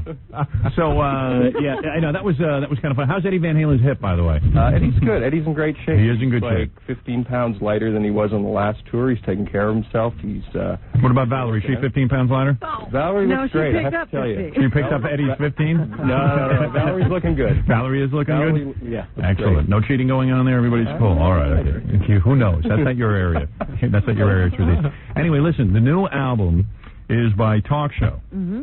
Talk Show, formerly Stone Temple Pilots. And they say they will be touring. Yes, you will be touring, right? Yeah, Dave, are you going to take heroin and not be there for the tour? What will be your excuse for not being there? Yeah. It'd be cool if you didn't show up. You know how cool that would be if you disappeared? He's got to give up his paper route. How much of a nightmare would that be? You guys announce a tour, and Dave is gone. Wouldn't that be like very Spinal Tap? Cool. You know what? It would be very cool. The thing is, keep exploding. Yeah. It's our next record will be an instrumental.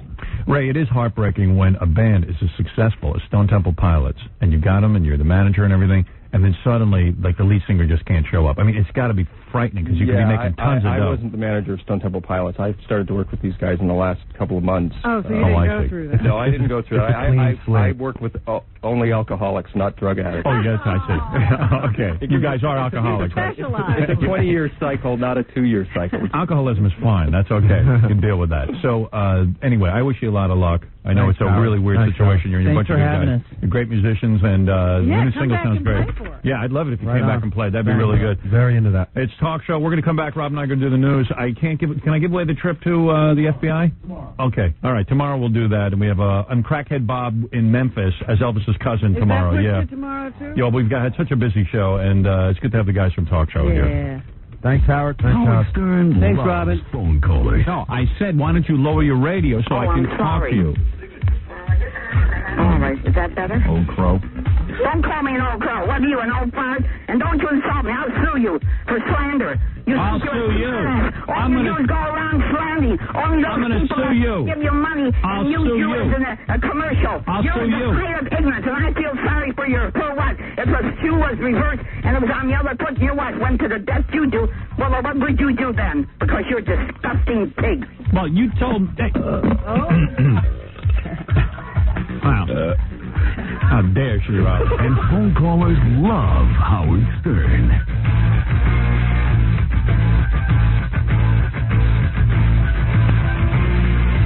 Hi, I'm Rosie Perez, and I developed this 2 actions just so I could tell you that here, once again, from high atop the Howard Stern building on the Stolen Vehicle Police Recovery Network, it's my half-Steward, Ricky Ricardo, Howard Stern. Thank you, honey. That's sweet. Our press conference in Canada seems to have taken the entire country by storm. This over the AP wire. The Quebec government is looking into whether Howard Stern's first radio broadcast in Canada violated any laws. Cool. Imagine I'm an outlaw in Canada. Stern called French Quebecers some derogatory names. Yeah, that sounds like a law-breaking situation. Within minutes of going on the air Tuesday, Stern began railing against efforts by the province's French-speaking majority to promote their language over English. Stern says Montreal's francophones... What is a francophone? I thought they were francophiles, but now they're phones. I never even heard this expression. Stern says Montreal's francophones think that somehow speaking French is like the most important thing in the world, Stern said. All people in Montreal should speak English. Yeah, I'd say that you should throw someone in jail for that. That sounds like a reasonable law. That's heinous what you just said. Yeah, that's pretty horrible. Yeah, I would say that I should be in jail for that for the next 50 years.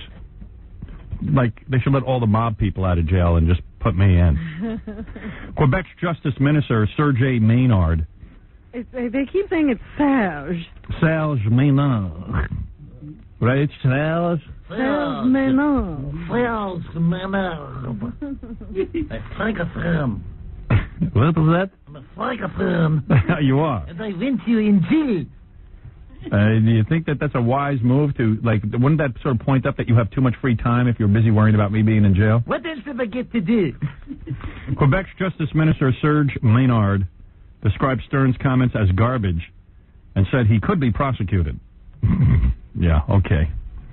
An investigation has been launched into whether Stern violated any of the province's laws against hate mongering. They have a law. You can't... Yeah, they actually have laws there about what you can and cannot say. Well. You hate mongering? Stern began his broadcast by telling his millions of listeners that he was pleased his show was being picked up by radio stations in Toronto and Montreal, which I am. But later in the show, and again during a news conference, he referred to French Quebecers as peckerwoods and scumbags. Only in loving terms, though. I don't even know what they are. What do I care? We're just trying to entertain, okay? This is not... I'm not a head of state. We ought to remind Serge Maynard that I am not a head of state, okay? I'm a disc jockey. Mellow out. Get a sense of humor. Stupid. It's comedy, not U.S. policy. Okay? I'm not the president yet. If I become the president, then you better kiss your ass goodbye. Because I'll blow your ass right up. I'll just start dropping nuclear bombs on people who disturb me. The president can do that, you know. As long as he doesn't declare an act of war. He can just go ahead and drop the bomb. Yeah, as long as it's not war. We'll play Tokyo.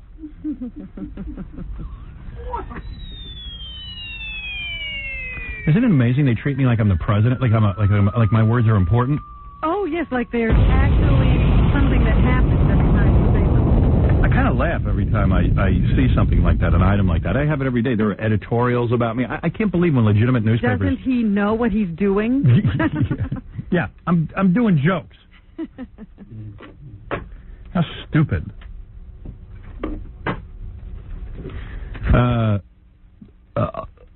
Jokes you don't have to listen to, by the way.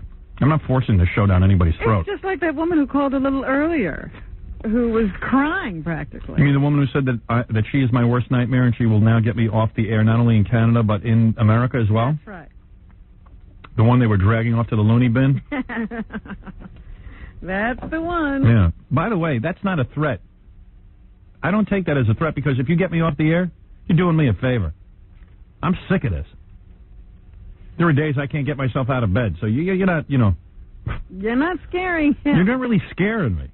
If the worst thing that happens to me in my life is that I get taken off the radio, I think I could deal with it. Okay? All right, Serge and that other lady? And anybody else who's spending all their efforts on getting me off the air? Because they want to be famous. They want to latch on to me. Weird. I'll help you. I won't fight you.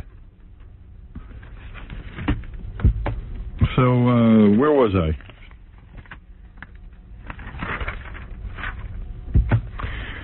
Want to do the news? Sure. Okay. Oh, there's your music. I was waiting. I said, I'm going to see what they do. Did you like that song by Talk Show? I thought it was pretty good. I did. Yeah, it was nice. I liked it a lot. I wish them great good luck. Yeah, they're nice guys. Rolling Stones put out a new single. I was listening to that. You know what? I heard something on K-Rock. I think we're having a little, like, rate the record thing. Oh, really? Where they're asking listeners if we should play the new Rolling Stones single or not. You know what that means? What? It means the station doesn't like it. Normally, we don't ask anybody's opinion. Mick Jagger. You're kidding. That's why they're asking you if you want to play it. Yeah, I'd never heard anything like that before, so I was wondering what was going on. Right speed on? Oh, well, that's it. It's on the wrong speed. All right. Oh, God. You know what I'm digging?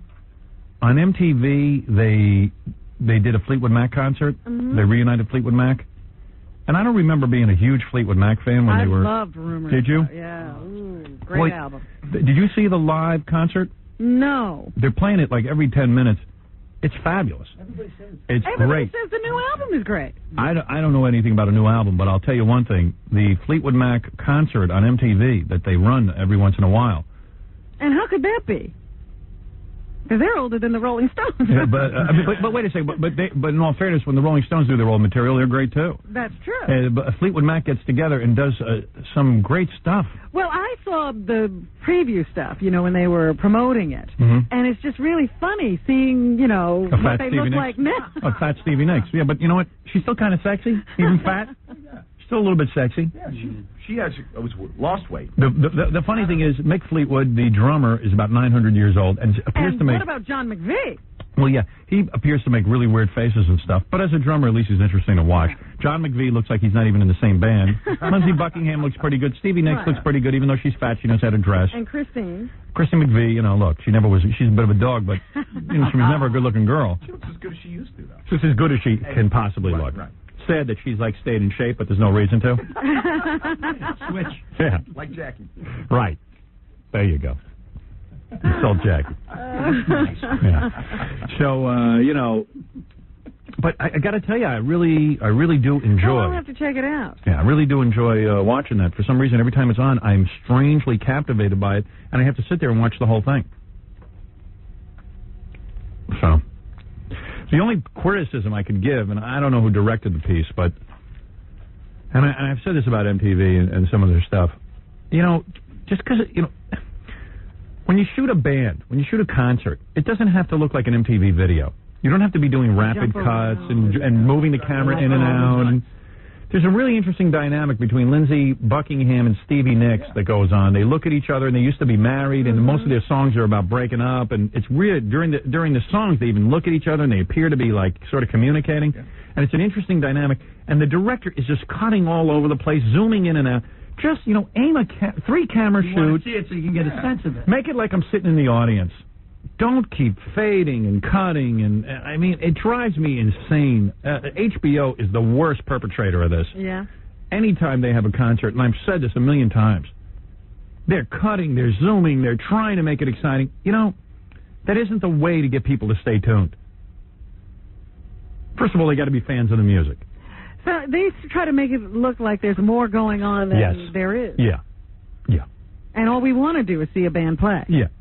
And I want to see Lindsey, and also you got to tune yourself into what people really want to see. You want to see Lindsey Buckingham and Stevie Nicks. They're the most physically attractive people. They're probably the most interesting, and they also have the best voice. Wacky, so he can do anything. Yeah, but these guys who direct these rock concerts want to make them look like MTV videos, and it sucks. But I got to say, the Fleetwood Mac thing, very, very good, real good. I'll have to check it out. Douche. Douche? Oh, is it touche? Yeah. Sorry, I was talking to Fred. Or kudos. Kudos. Than douche. Or touche. Touche. Touche. Because that doesn't mean congratulations. The director is trying to get some kind of false excitement going, and he doesn't need to. That's all I'm saying. Okay?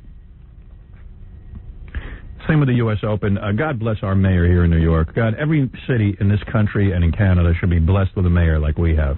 Rudy Giuliani should be the mayor of every city. Every city. They should just make him president. A president of the world. So smart. Because David Dinkins signed what? A deal with the U.S. Open? If a plane flies over the U.S. Open, we have to pay him $300,000? I'll tell you what. Let's go fly a fleet of planes. I ain't paying him a dime. You're not going to see a dime of New York's money. God bless him. Guy. He's the mayor of the people, not the mayor of tennis. And that David Dinkins, God bless him, every day he's at the tennis match, having the grand old time. Of course. He built that whole stadium. Wonderful. He stopped the flybys. Good. John McEnroe said it best. He goes, they shot a picture of David Dinkins. He goes, that is the best mayor tennis has ever had. That's right. And I said, he's right. He's Mayor McTennis. Mayor McTennis. With a sweatband. And Rudy Giuliani, our mayor, has been great. Yeah, I doubt if he plays tennis. No, not with that face. That's a face made for work. That's a hard-working man. Make him the president. Make him a senator. Make him anything he wants to be. It was so funny because, there's a mayor's campaign going on in the city of New York. Yeah, really, hardly. And so the other candidates are looking for anything to attack him on. So yesterday he was opening a new school. Yeah. And so this Ruth Messenger, she says, well, yeah, but there still aren't enough schools. He's opening this, but there still aren't enough schools. Yeah. And Giuliani was very funny. They talked to him at his press conference. He says she's been sitting on her butt for 20 years in public service and did nothing. Right. Tell her to shut up. And she should shut up. She is worthless. That was so funny because he's like, she's been in government 20 years. How come there are no schools? Yeah. Well, shouldn't have an answer for that. Police. He's a smart man. Yeah. He's a great mayor. He's not the mayor of Tennessee. He's the mayor of New York. I don't know. And what? You think that why do tennis players need to concentrate more than golfers, baseball players, and football players, for that matter? Why can airplanes fly over other stadiums? They fly over schools. Yeah. Don't we need to concentrate in school? I mean, what is this? They need to concentrate. I need to concentrate. We all need to concentrate. I never heard of such nonsense. Right. You know what? Construction workers. Maybe doctors need to concentrate. Yeah, maybe planes shouldn't fly over hospitals. But tennis he's worried about. We had the wackiest mayor. This guy really should have been locked up. He was a very pleasant man. Yeah, nice guy, but they should have put him in a mental institution. Man. As soon as a guy signed something like that. Just had little on his mind. $300,000. They should fly planes over there every day. Let them collect. Dive bomb. Can you imagine? The world is nuts. I tell you, just to get into some normalcy, I'm going to go to a George Clooney press conference. Do we have any tape of that? A little bit. Great. I got to hear that. You got to start with that, please. Well, that's what I was going to say. First of all, you have been saying all day that stop screaming at the paparazzi. They're doing a job. Right. Walter Cronkite also says, and we don't often agree with him. Uncle Walter. He says that the paparazzi may be obnoxious and sometimes dangerous, but he says we should think twice about calling for censorship. Mm-hmm. Interviewed on Dateline NBC, the former CBS anchorman warned that if the tabloid press is censored, the next step would be to limit photographers for the legitimate news-carrying services. He says that the best way to bring the paparazzi under control is to instill a sense of responsibility in the tabloid editors. Meanwhile, last night or sometime yesterday, George Clooney got on his soapbox. He seems to think, the paparazzi are his issue. Yeah, he should shut up. He's been taking them on for quite some time, and now he has an opportunity to lash out again. Here he says that he takes a shot at Steve Koz, who is the editor of the National Enquirer. Mr. Koz, I watch as you scramble for high ground, saying that you won't purchase these pictures. Pictures of a dying princess trapped in her car. Well, I am impressed. What ethics. Your cover of your magazine this week says Di can't get enough sex. It's on the stand still. Wow.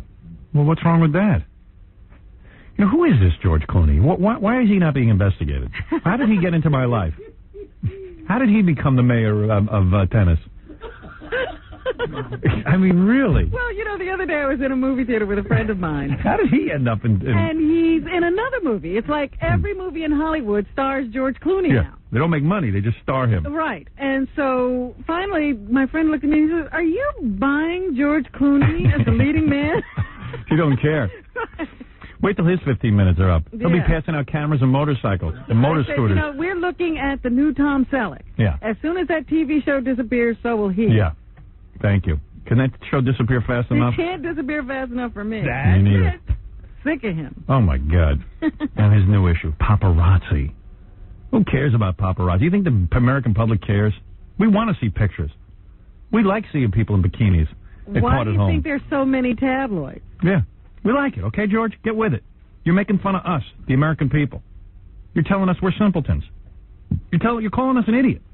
Who do you think's buying this stuff? We are. We like it. We like to know Lady Di can't get enough sex.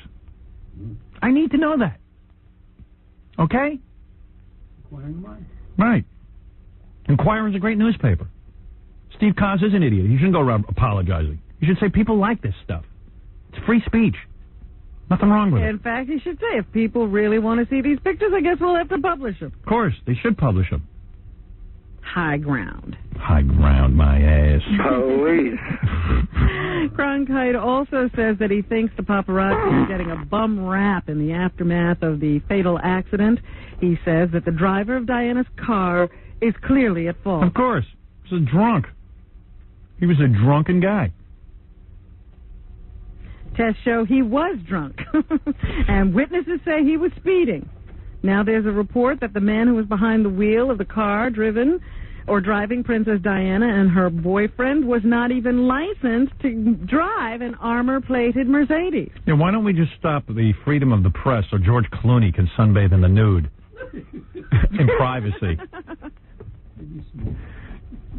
The report comes from French radio, citing another driver at the Ritz Hotel in Paris as their source, who worked with Henri Paul. One of the French paparazzi who's up on charges will be calling here sometime during your newscast, probably. Really? If all goes well. Isn't that right? So says Gary. He thinks he has a guy.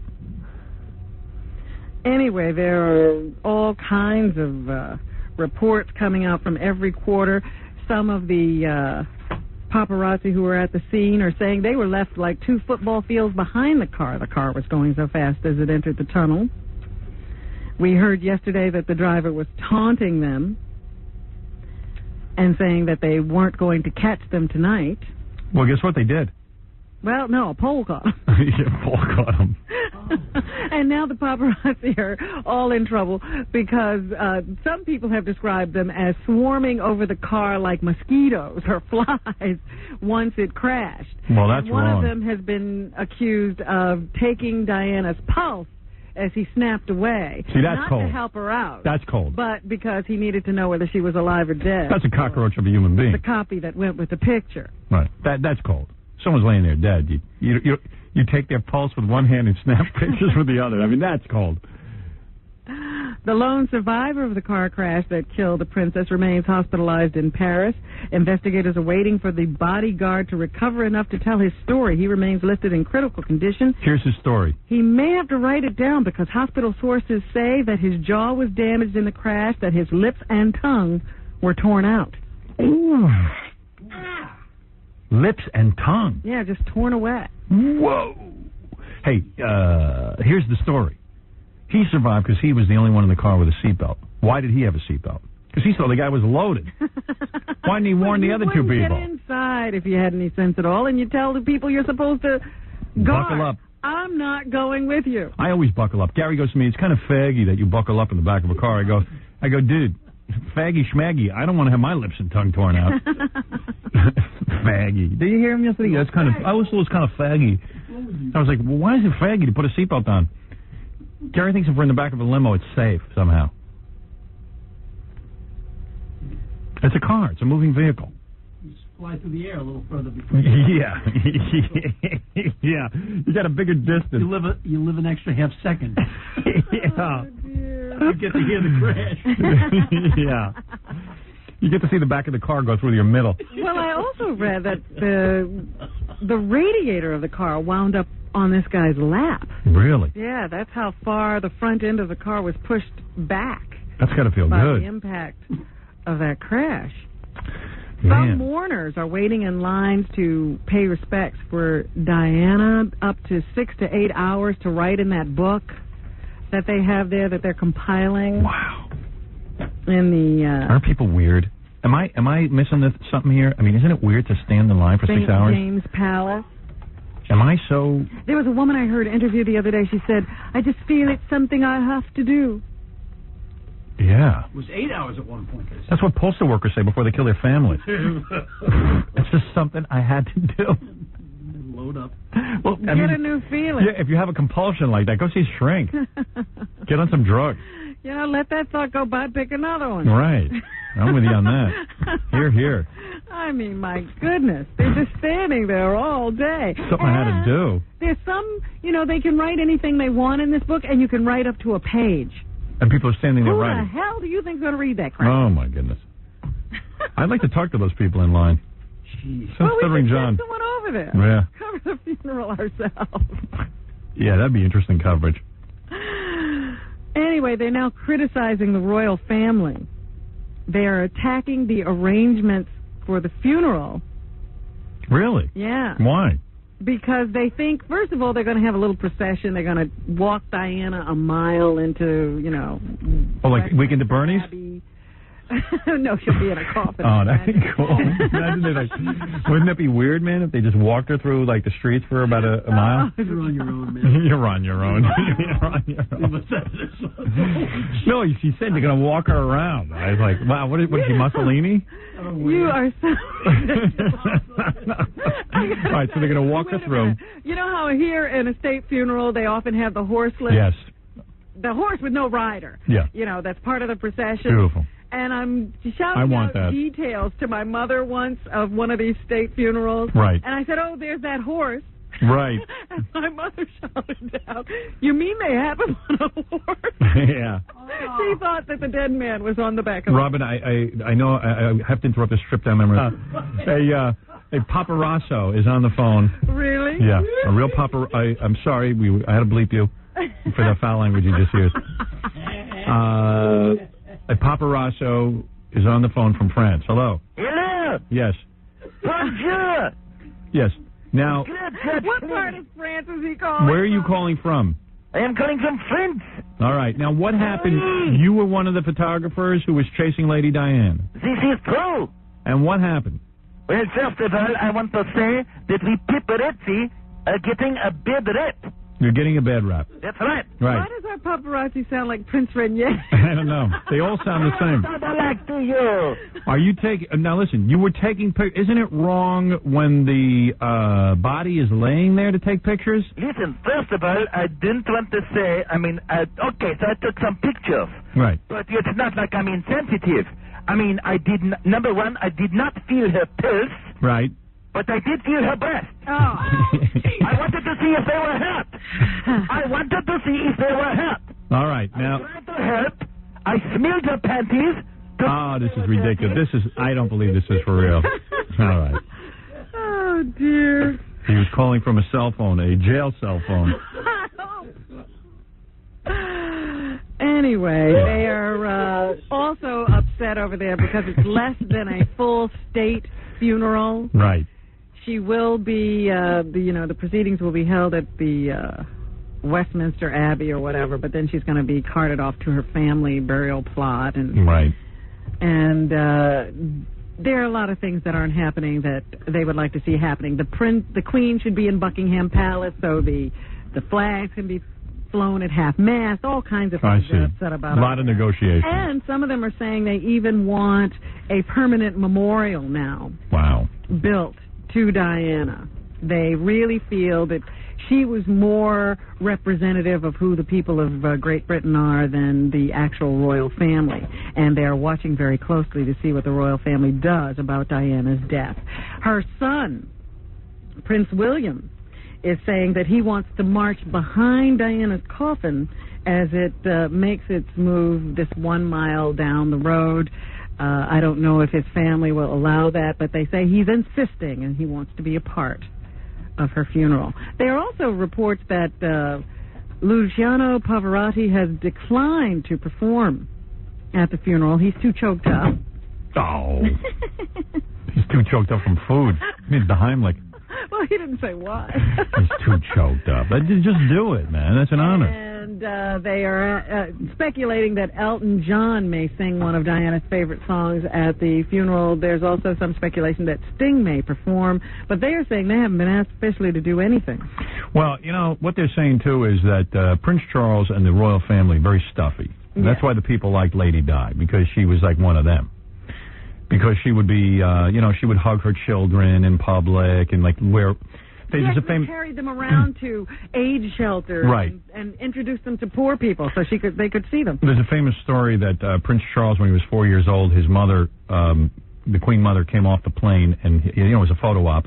He goes running up to his mother, and they shake hands. Mm-hmm. That's the kind of upbringing he had. They're very, it's a very waspy thing. They're just very removed. They don't touch. They don't touch and stuff. So she was kind of touchy-feely and kissy and stuff, and that people enjoyed that and thought that she was at least giving that to her kids and was at least not turning them into these robotic wasps. Who were totally removed from reality. Right. I used to, my mother won't even shake my hand, so, You're so removed. I'm so removed. They're also talking about the gowns that were sold for $3 million earlier this year with the money going to charity, Diana's dresses. They say now that the value of them may be skyrocketing. I bet you wish you'd bought one now. I told you to buy one. Well, all of those people look really smart now, don't they? Which is better, Mel's stock or those dresses? The tie? I'll go with the stock. Get my hands on that. Princesses aren't made every day, is what they're saying, is the reason that the sales probably are skyrocketing. One person who bought one of the dresses said he wasn't planning to sell it ever, and his wife wasn't ever planning to wear it, so he'll never reap any benefits from any escalation in price. Can't we get a hold of a schmanta and say Lady Di wore it to sell to somebody? There's got to be that going on. And now, of course, is the time to cash in. All the memorabilia makers, they're looking to cash in on Di, so her face is going to be plastered on everything very soon. Elvis, move over. No, she'll be right up there with him. Yeah. In fact, Dan Rather had an interesting comment last night on the news. He said, we're standing in front of the place that may be soon the Graceland of England. Yeah, right. Fred is wearing one of Lady Di's dresses today. Beautiful on it. I'm not selling it either. Well, it's just interesting how people get all caught up in the emotion of everything.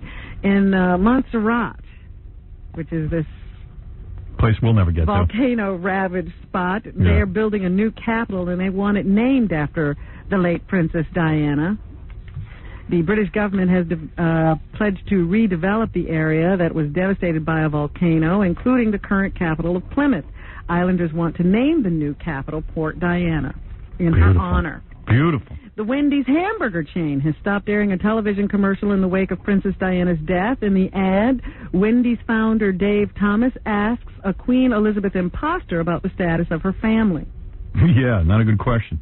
So now they're taking that ad off the TVs for a while. And also the Weight Watchers people have delayed the start of a new campaign by Fergie, because it also referred to the paparazzi. Here is Howard Rubenstein to tell us about it. The top Jew, Howard Rubenstein. He's the PR macher, right? Yeah. All right.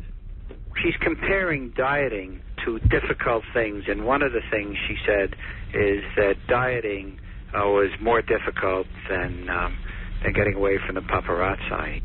Paparazzi. Yeah, that's the Yiddish paparazzi. Rubenstein, it's paparazzi. Paparazzi. So the Weight Watchers people are delaying that campaign as well. Governor Pataki says the New York media has been very restrained in the handling of his family life. Yeah, they don't bother him. The paparazzi?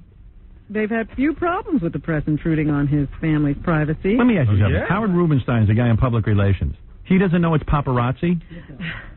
You know what? A guy like him, he likes to change things. Yeah. I mean, what is that? The paparazzi. Is it paparazzi? Is that the plural? Is it paparazzi one and paparazzi many? What is this? The paparazzi. Pataki was on a little radio station up in Binghamton, New York today, and he was commenting on the death of Princess Diana and the role the paparazzi played in the crash that took her life on a Paris freeway. The governor says the New York press has shown his family an enormous amount of respect. You mean the paparazzo? Or E or I. Paparazzo. As in bozo. So at least our governor here likes the press.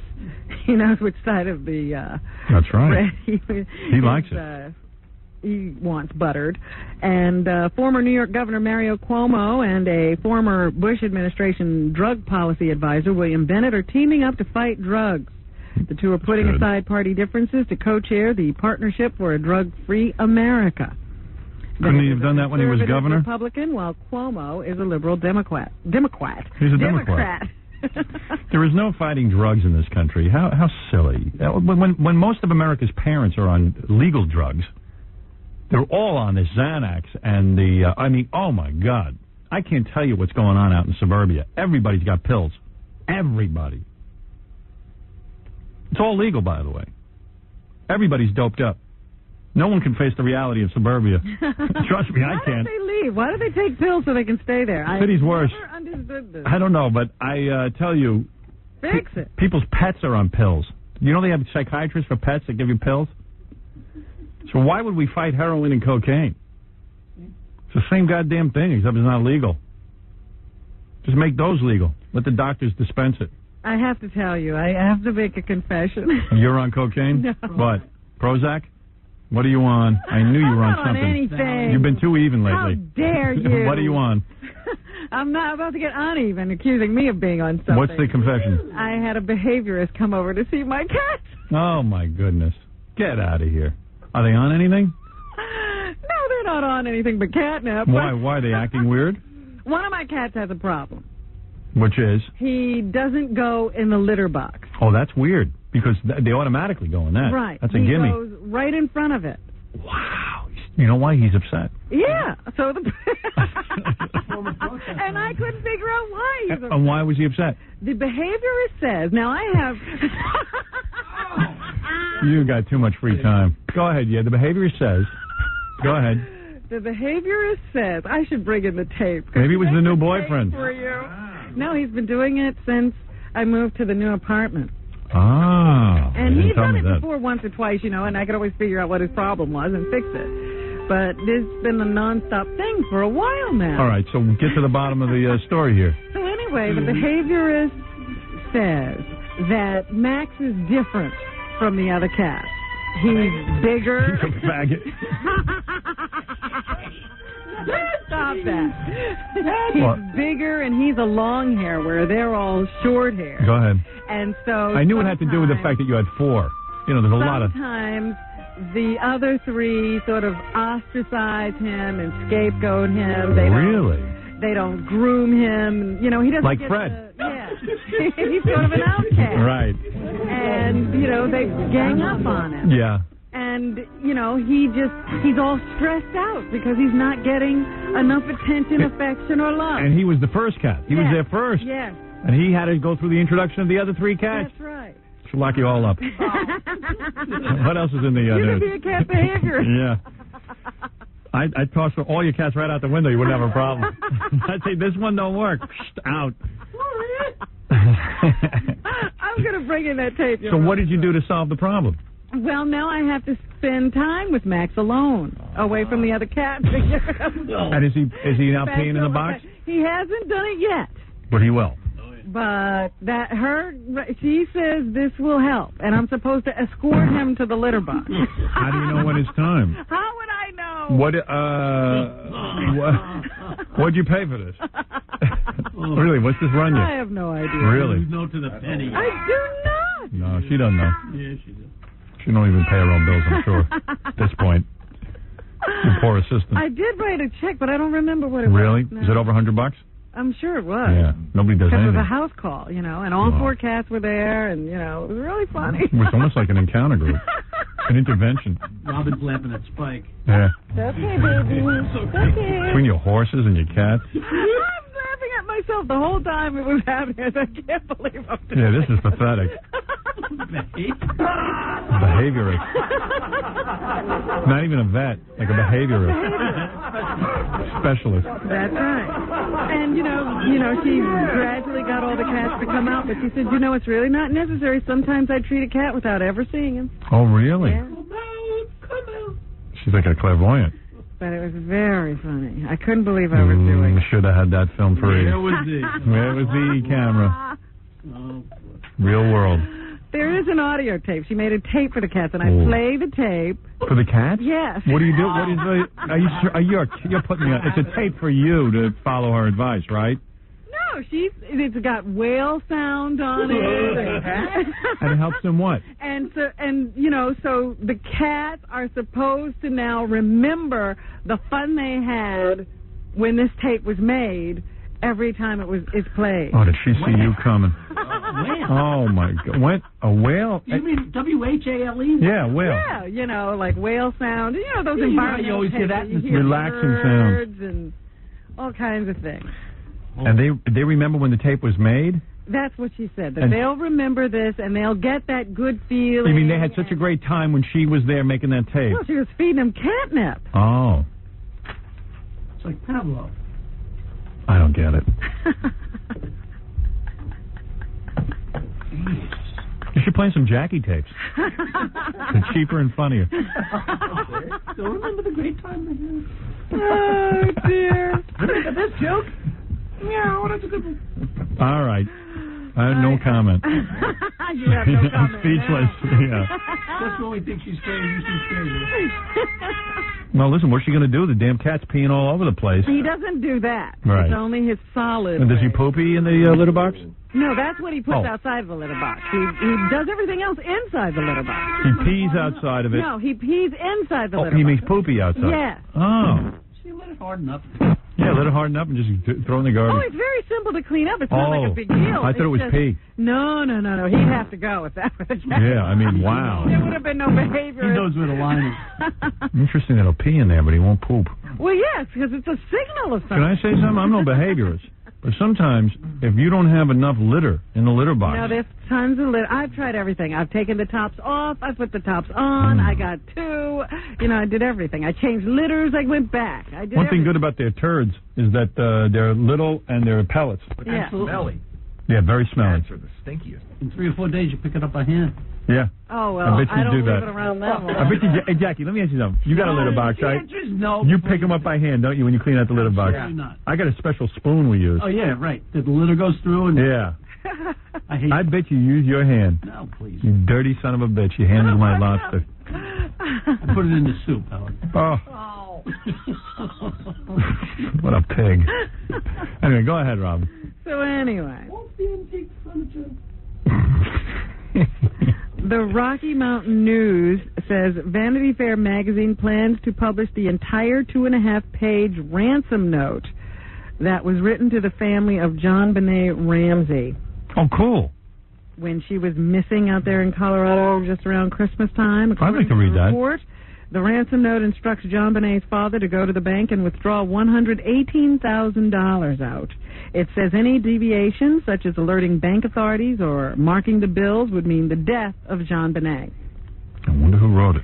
The note warns you are not the only fat cat around, so don't underestimate us. Meanwhile, the mother of JonBenet Ramsey, Patricia, is lashing out at the tabloids. She called into the Larry King show last night to complain. The show had focused on tabloid coverage of Princess Diana. Oh, she's upset about that. Oh, she's upset about her tabloid coverage. Right. She just called in to chime in about the tabloids. Yeah. You're not going to get much sympathy here. Whether or not you did the murders is certainly nothing for me to decide, and you haven't been charged with anything. But just parading your young daughter around in those beauty pageants is enough to make me want to throw up. Yeah. Man. While we were away, they had a big recall of 25 million pounds of hamburger from Hudson Foods because of possible E. coli bacterial contamination. Yeah, and my wife during that whole time is ordering the kids hamburgers. And even the housekeeper said to her, "What are you doing? Don't you read the newspaper?" She goes, "Yeah, I read the newspaper. I'm just hungry." Well, I don't know what's going on out there, but they say they're still paying their workers and they're trying to sell the plant. This could take weeks, but the workers could get a chance to stay at the plant. So I guess they're bailing out of the business. They've done so badly at it. After this big scandal, I guess they say there's nothing more we can do. It's a mess. Let's get out. Well, my 4-year-old will eat is French fries and hamburgers. So. Is that right? Yeah, so hell with it. You're going to feed her that hamburger? I have to. She you don't wants care hamburger. what they find. Yeah, I just want her quiet. Whatever the price. A man and a woman who worked together at a Long Island high school died together in a murder-suicide pact. Suffolk County Police say the bodies of Michael Betlow and Joyce Fasano were found by police at about 10:30 yesterday morning. They say it appears that Betlow and Fasano then Betlow shot Fasano and then shot himself. Officers were called to the couple's home after Betlow's parents were concerned that they had been unable to reach their son since last Friday. That's the postal worker? No, this is Betlow, who was a custodian at Bellport High School. And Fasano worked as a secretary there. It's not immediately clear how long the couple had known each other or how long they had worked at the school, but they decided to leave this life together. Wow, that's always I don't know weird. what the motive for that was. Did they eat hamburger? You never know. It's always interesting to me when people who work at schools do wacky things like that. Yeah, I know. The custodian. Yeah. Yeah. Because you always looked at that guy anyway, did you? You knew he was up to something. Custodian. Yeah. Meanwhile, the other story that we're always talking about is those volunteer firemen. Yeah. And how, sometimes you got to be a little bit concerned about a guy who wants to volunteer to be a fireman. Yeah. What happened? Up in Schenectady, a former volunteer firefighter is accused of setting fires, some of which injured firefighters. Yeah, it goes on a lot. They're called angels of death. Or angels of mercy, whatever they call those guys who set fires and then want to be the hero. Yeah.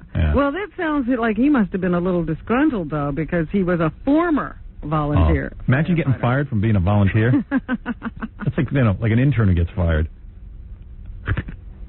I don't know what his problem is, but Leslie Taylor faces felony arson charges in connection with 2 fires he is accused of setting before being taken into custody yesterday. Did he eat hamburger? The 2 fires he is accused of occurred within an hour and 2 minutes of each other late Monday and early yesterday. Taylor volunteered as a firefighter in Scotia from June of 72 through early 1975. Aren't you amazed, during that whole hamburger scare, that, like when the hamburger chains would say they were recalling all their hamburgers? Because I always thought the hamburger chains didn't even put any real meat in their hamburgers. Yeah, I it was they'd be amazing that they were real meat hamburgers. What is it? Oh, hold on. Yeah?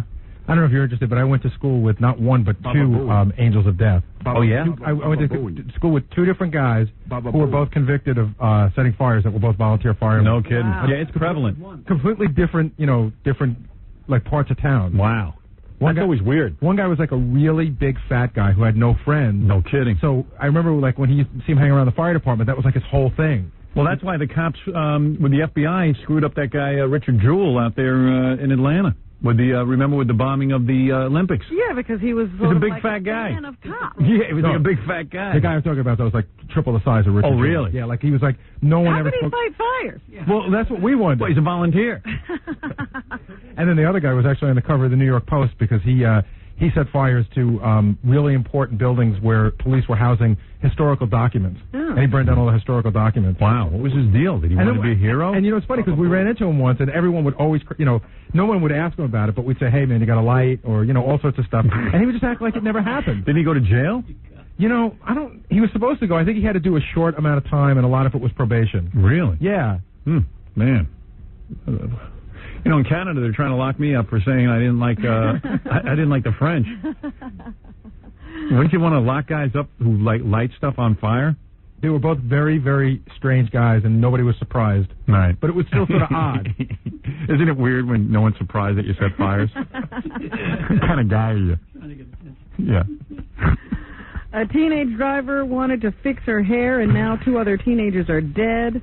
Florida Highway Patrol troopers say that a 16-year-old driver asked a passenger to take the wheel as they were on Interstate 95. So she's in the driver's seat. Fixing her hair? She's working the gas pedal, and she wants to fix her hair. So she says, here, take the wheel.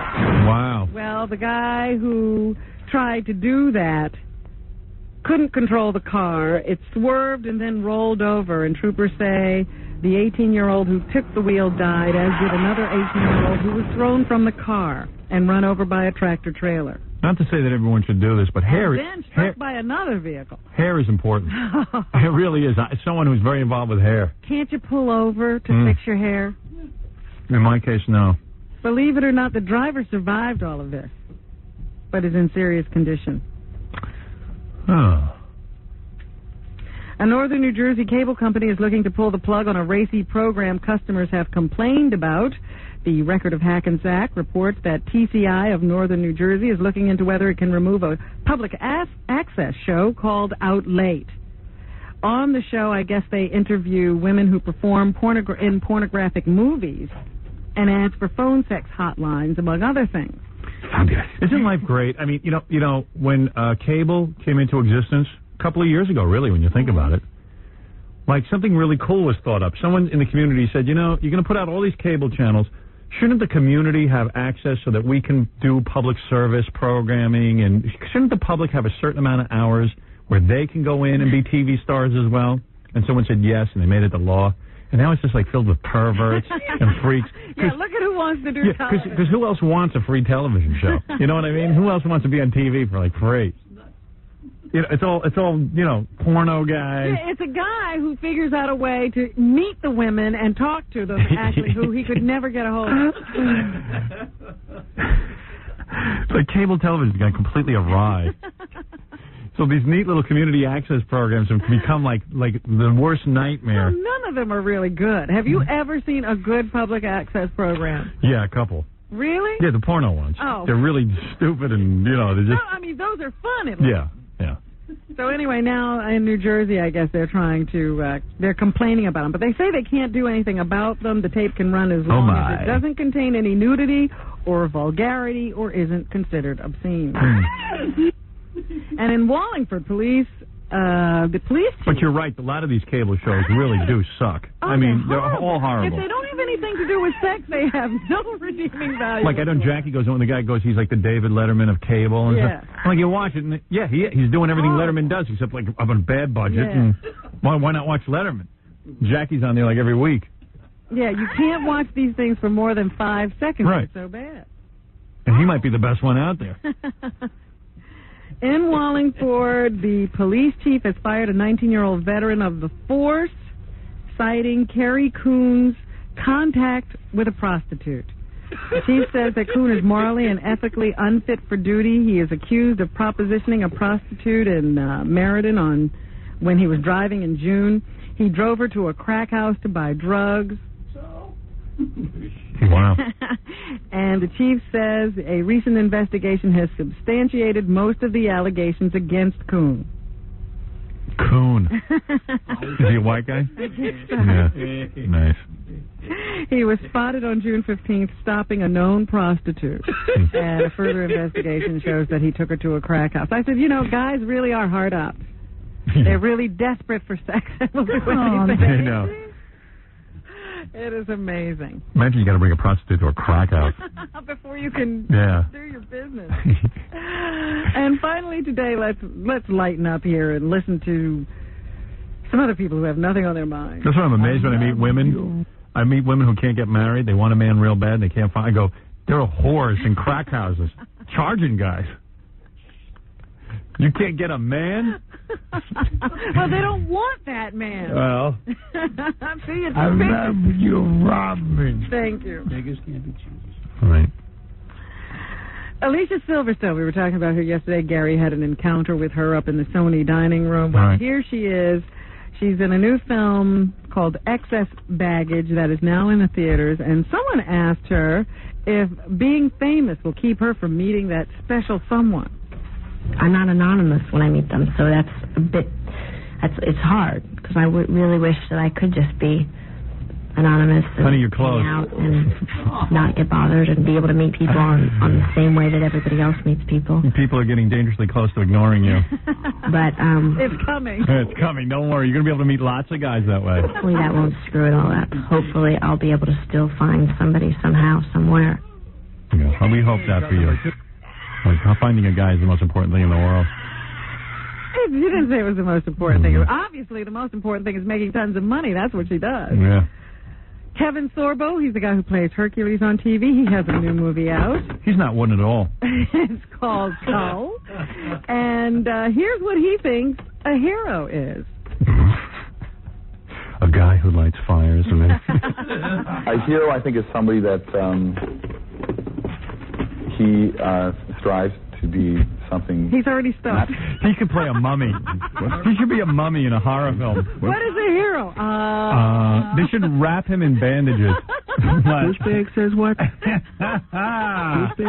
What? Douchebag. Somebody else that tries to make a better place for other people. He sets goals for people that they realize where they're at. They can try to attain something and be better than who they are. I think it's somebody that we nice can look up to. He makes rap stars look articulate.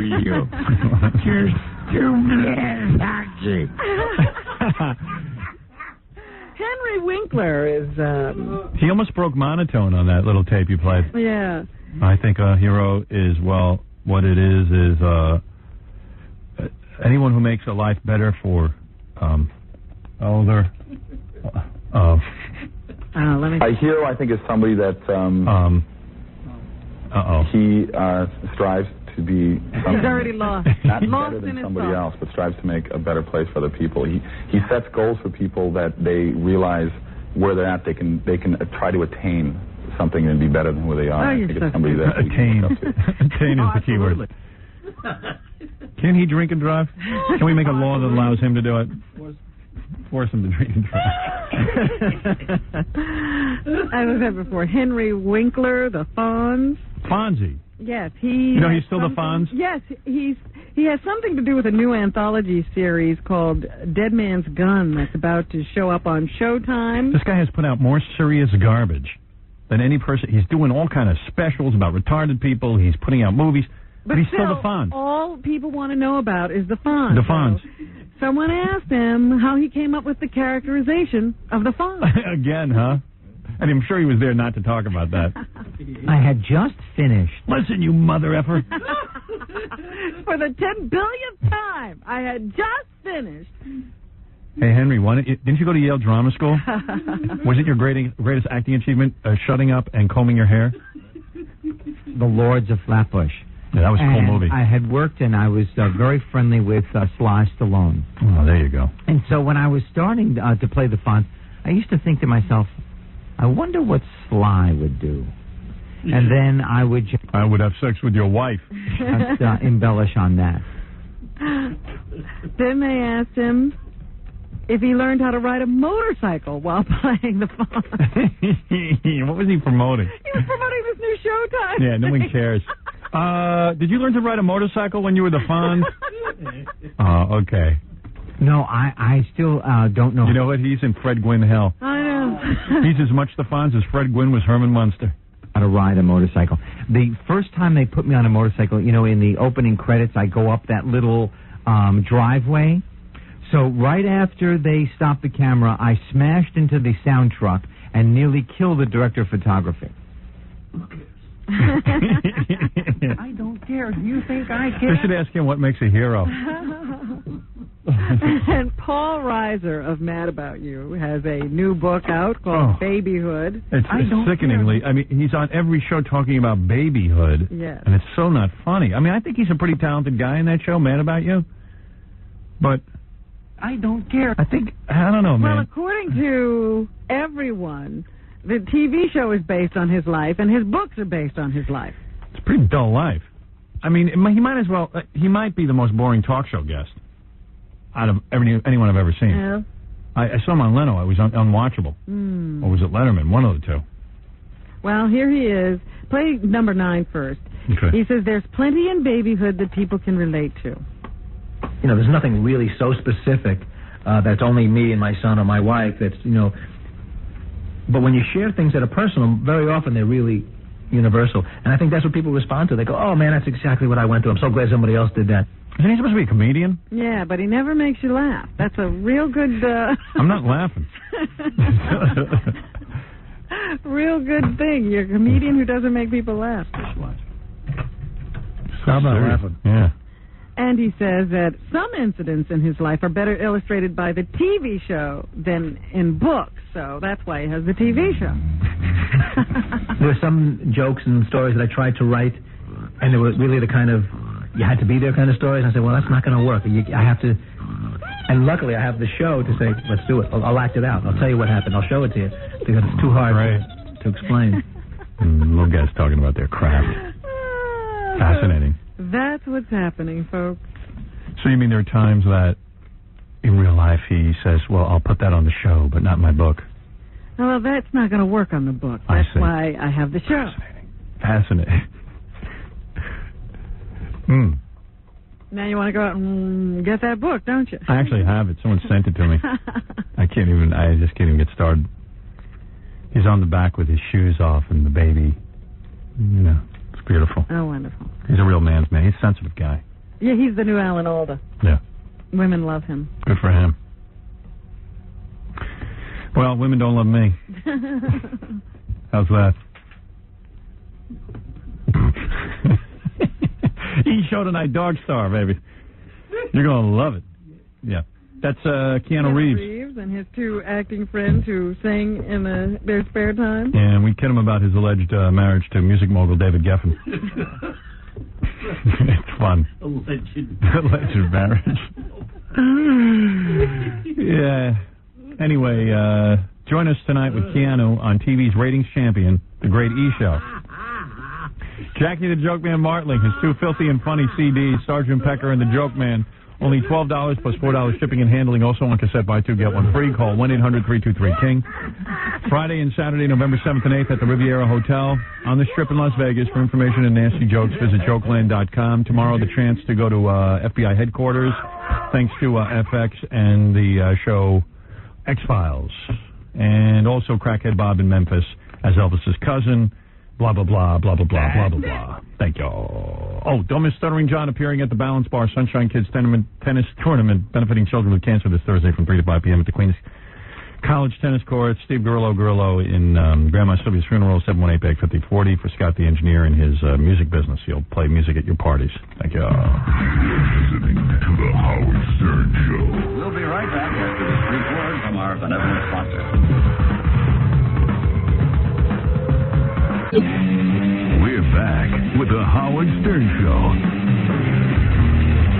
All right, let's do the plugs. Fred, you read them. If we have any feedback, so obviously there is. By the way, King North, at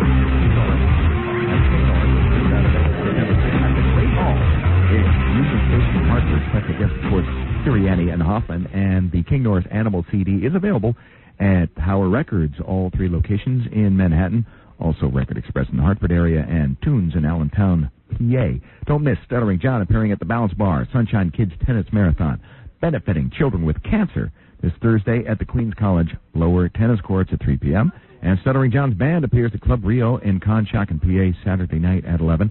Of course, for people who are film aficionados, check this out. Private Parts starring Howard Stern on Time Warner Home Theater pay-per-view.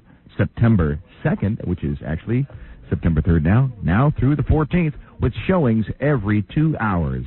And you can look at him as long as you can stand him. Scott the Engineer for weddings, parties, you name it. He's the DJ you want to call.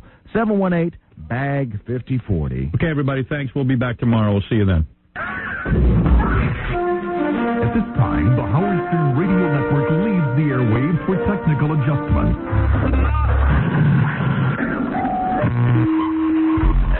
92.3 megahertz. This is K-Rock.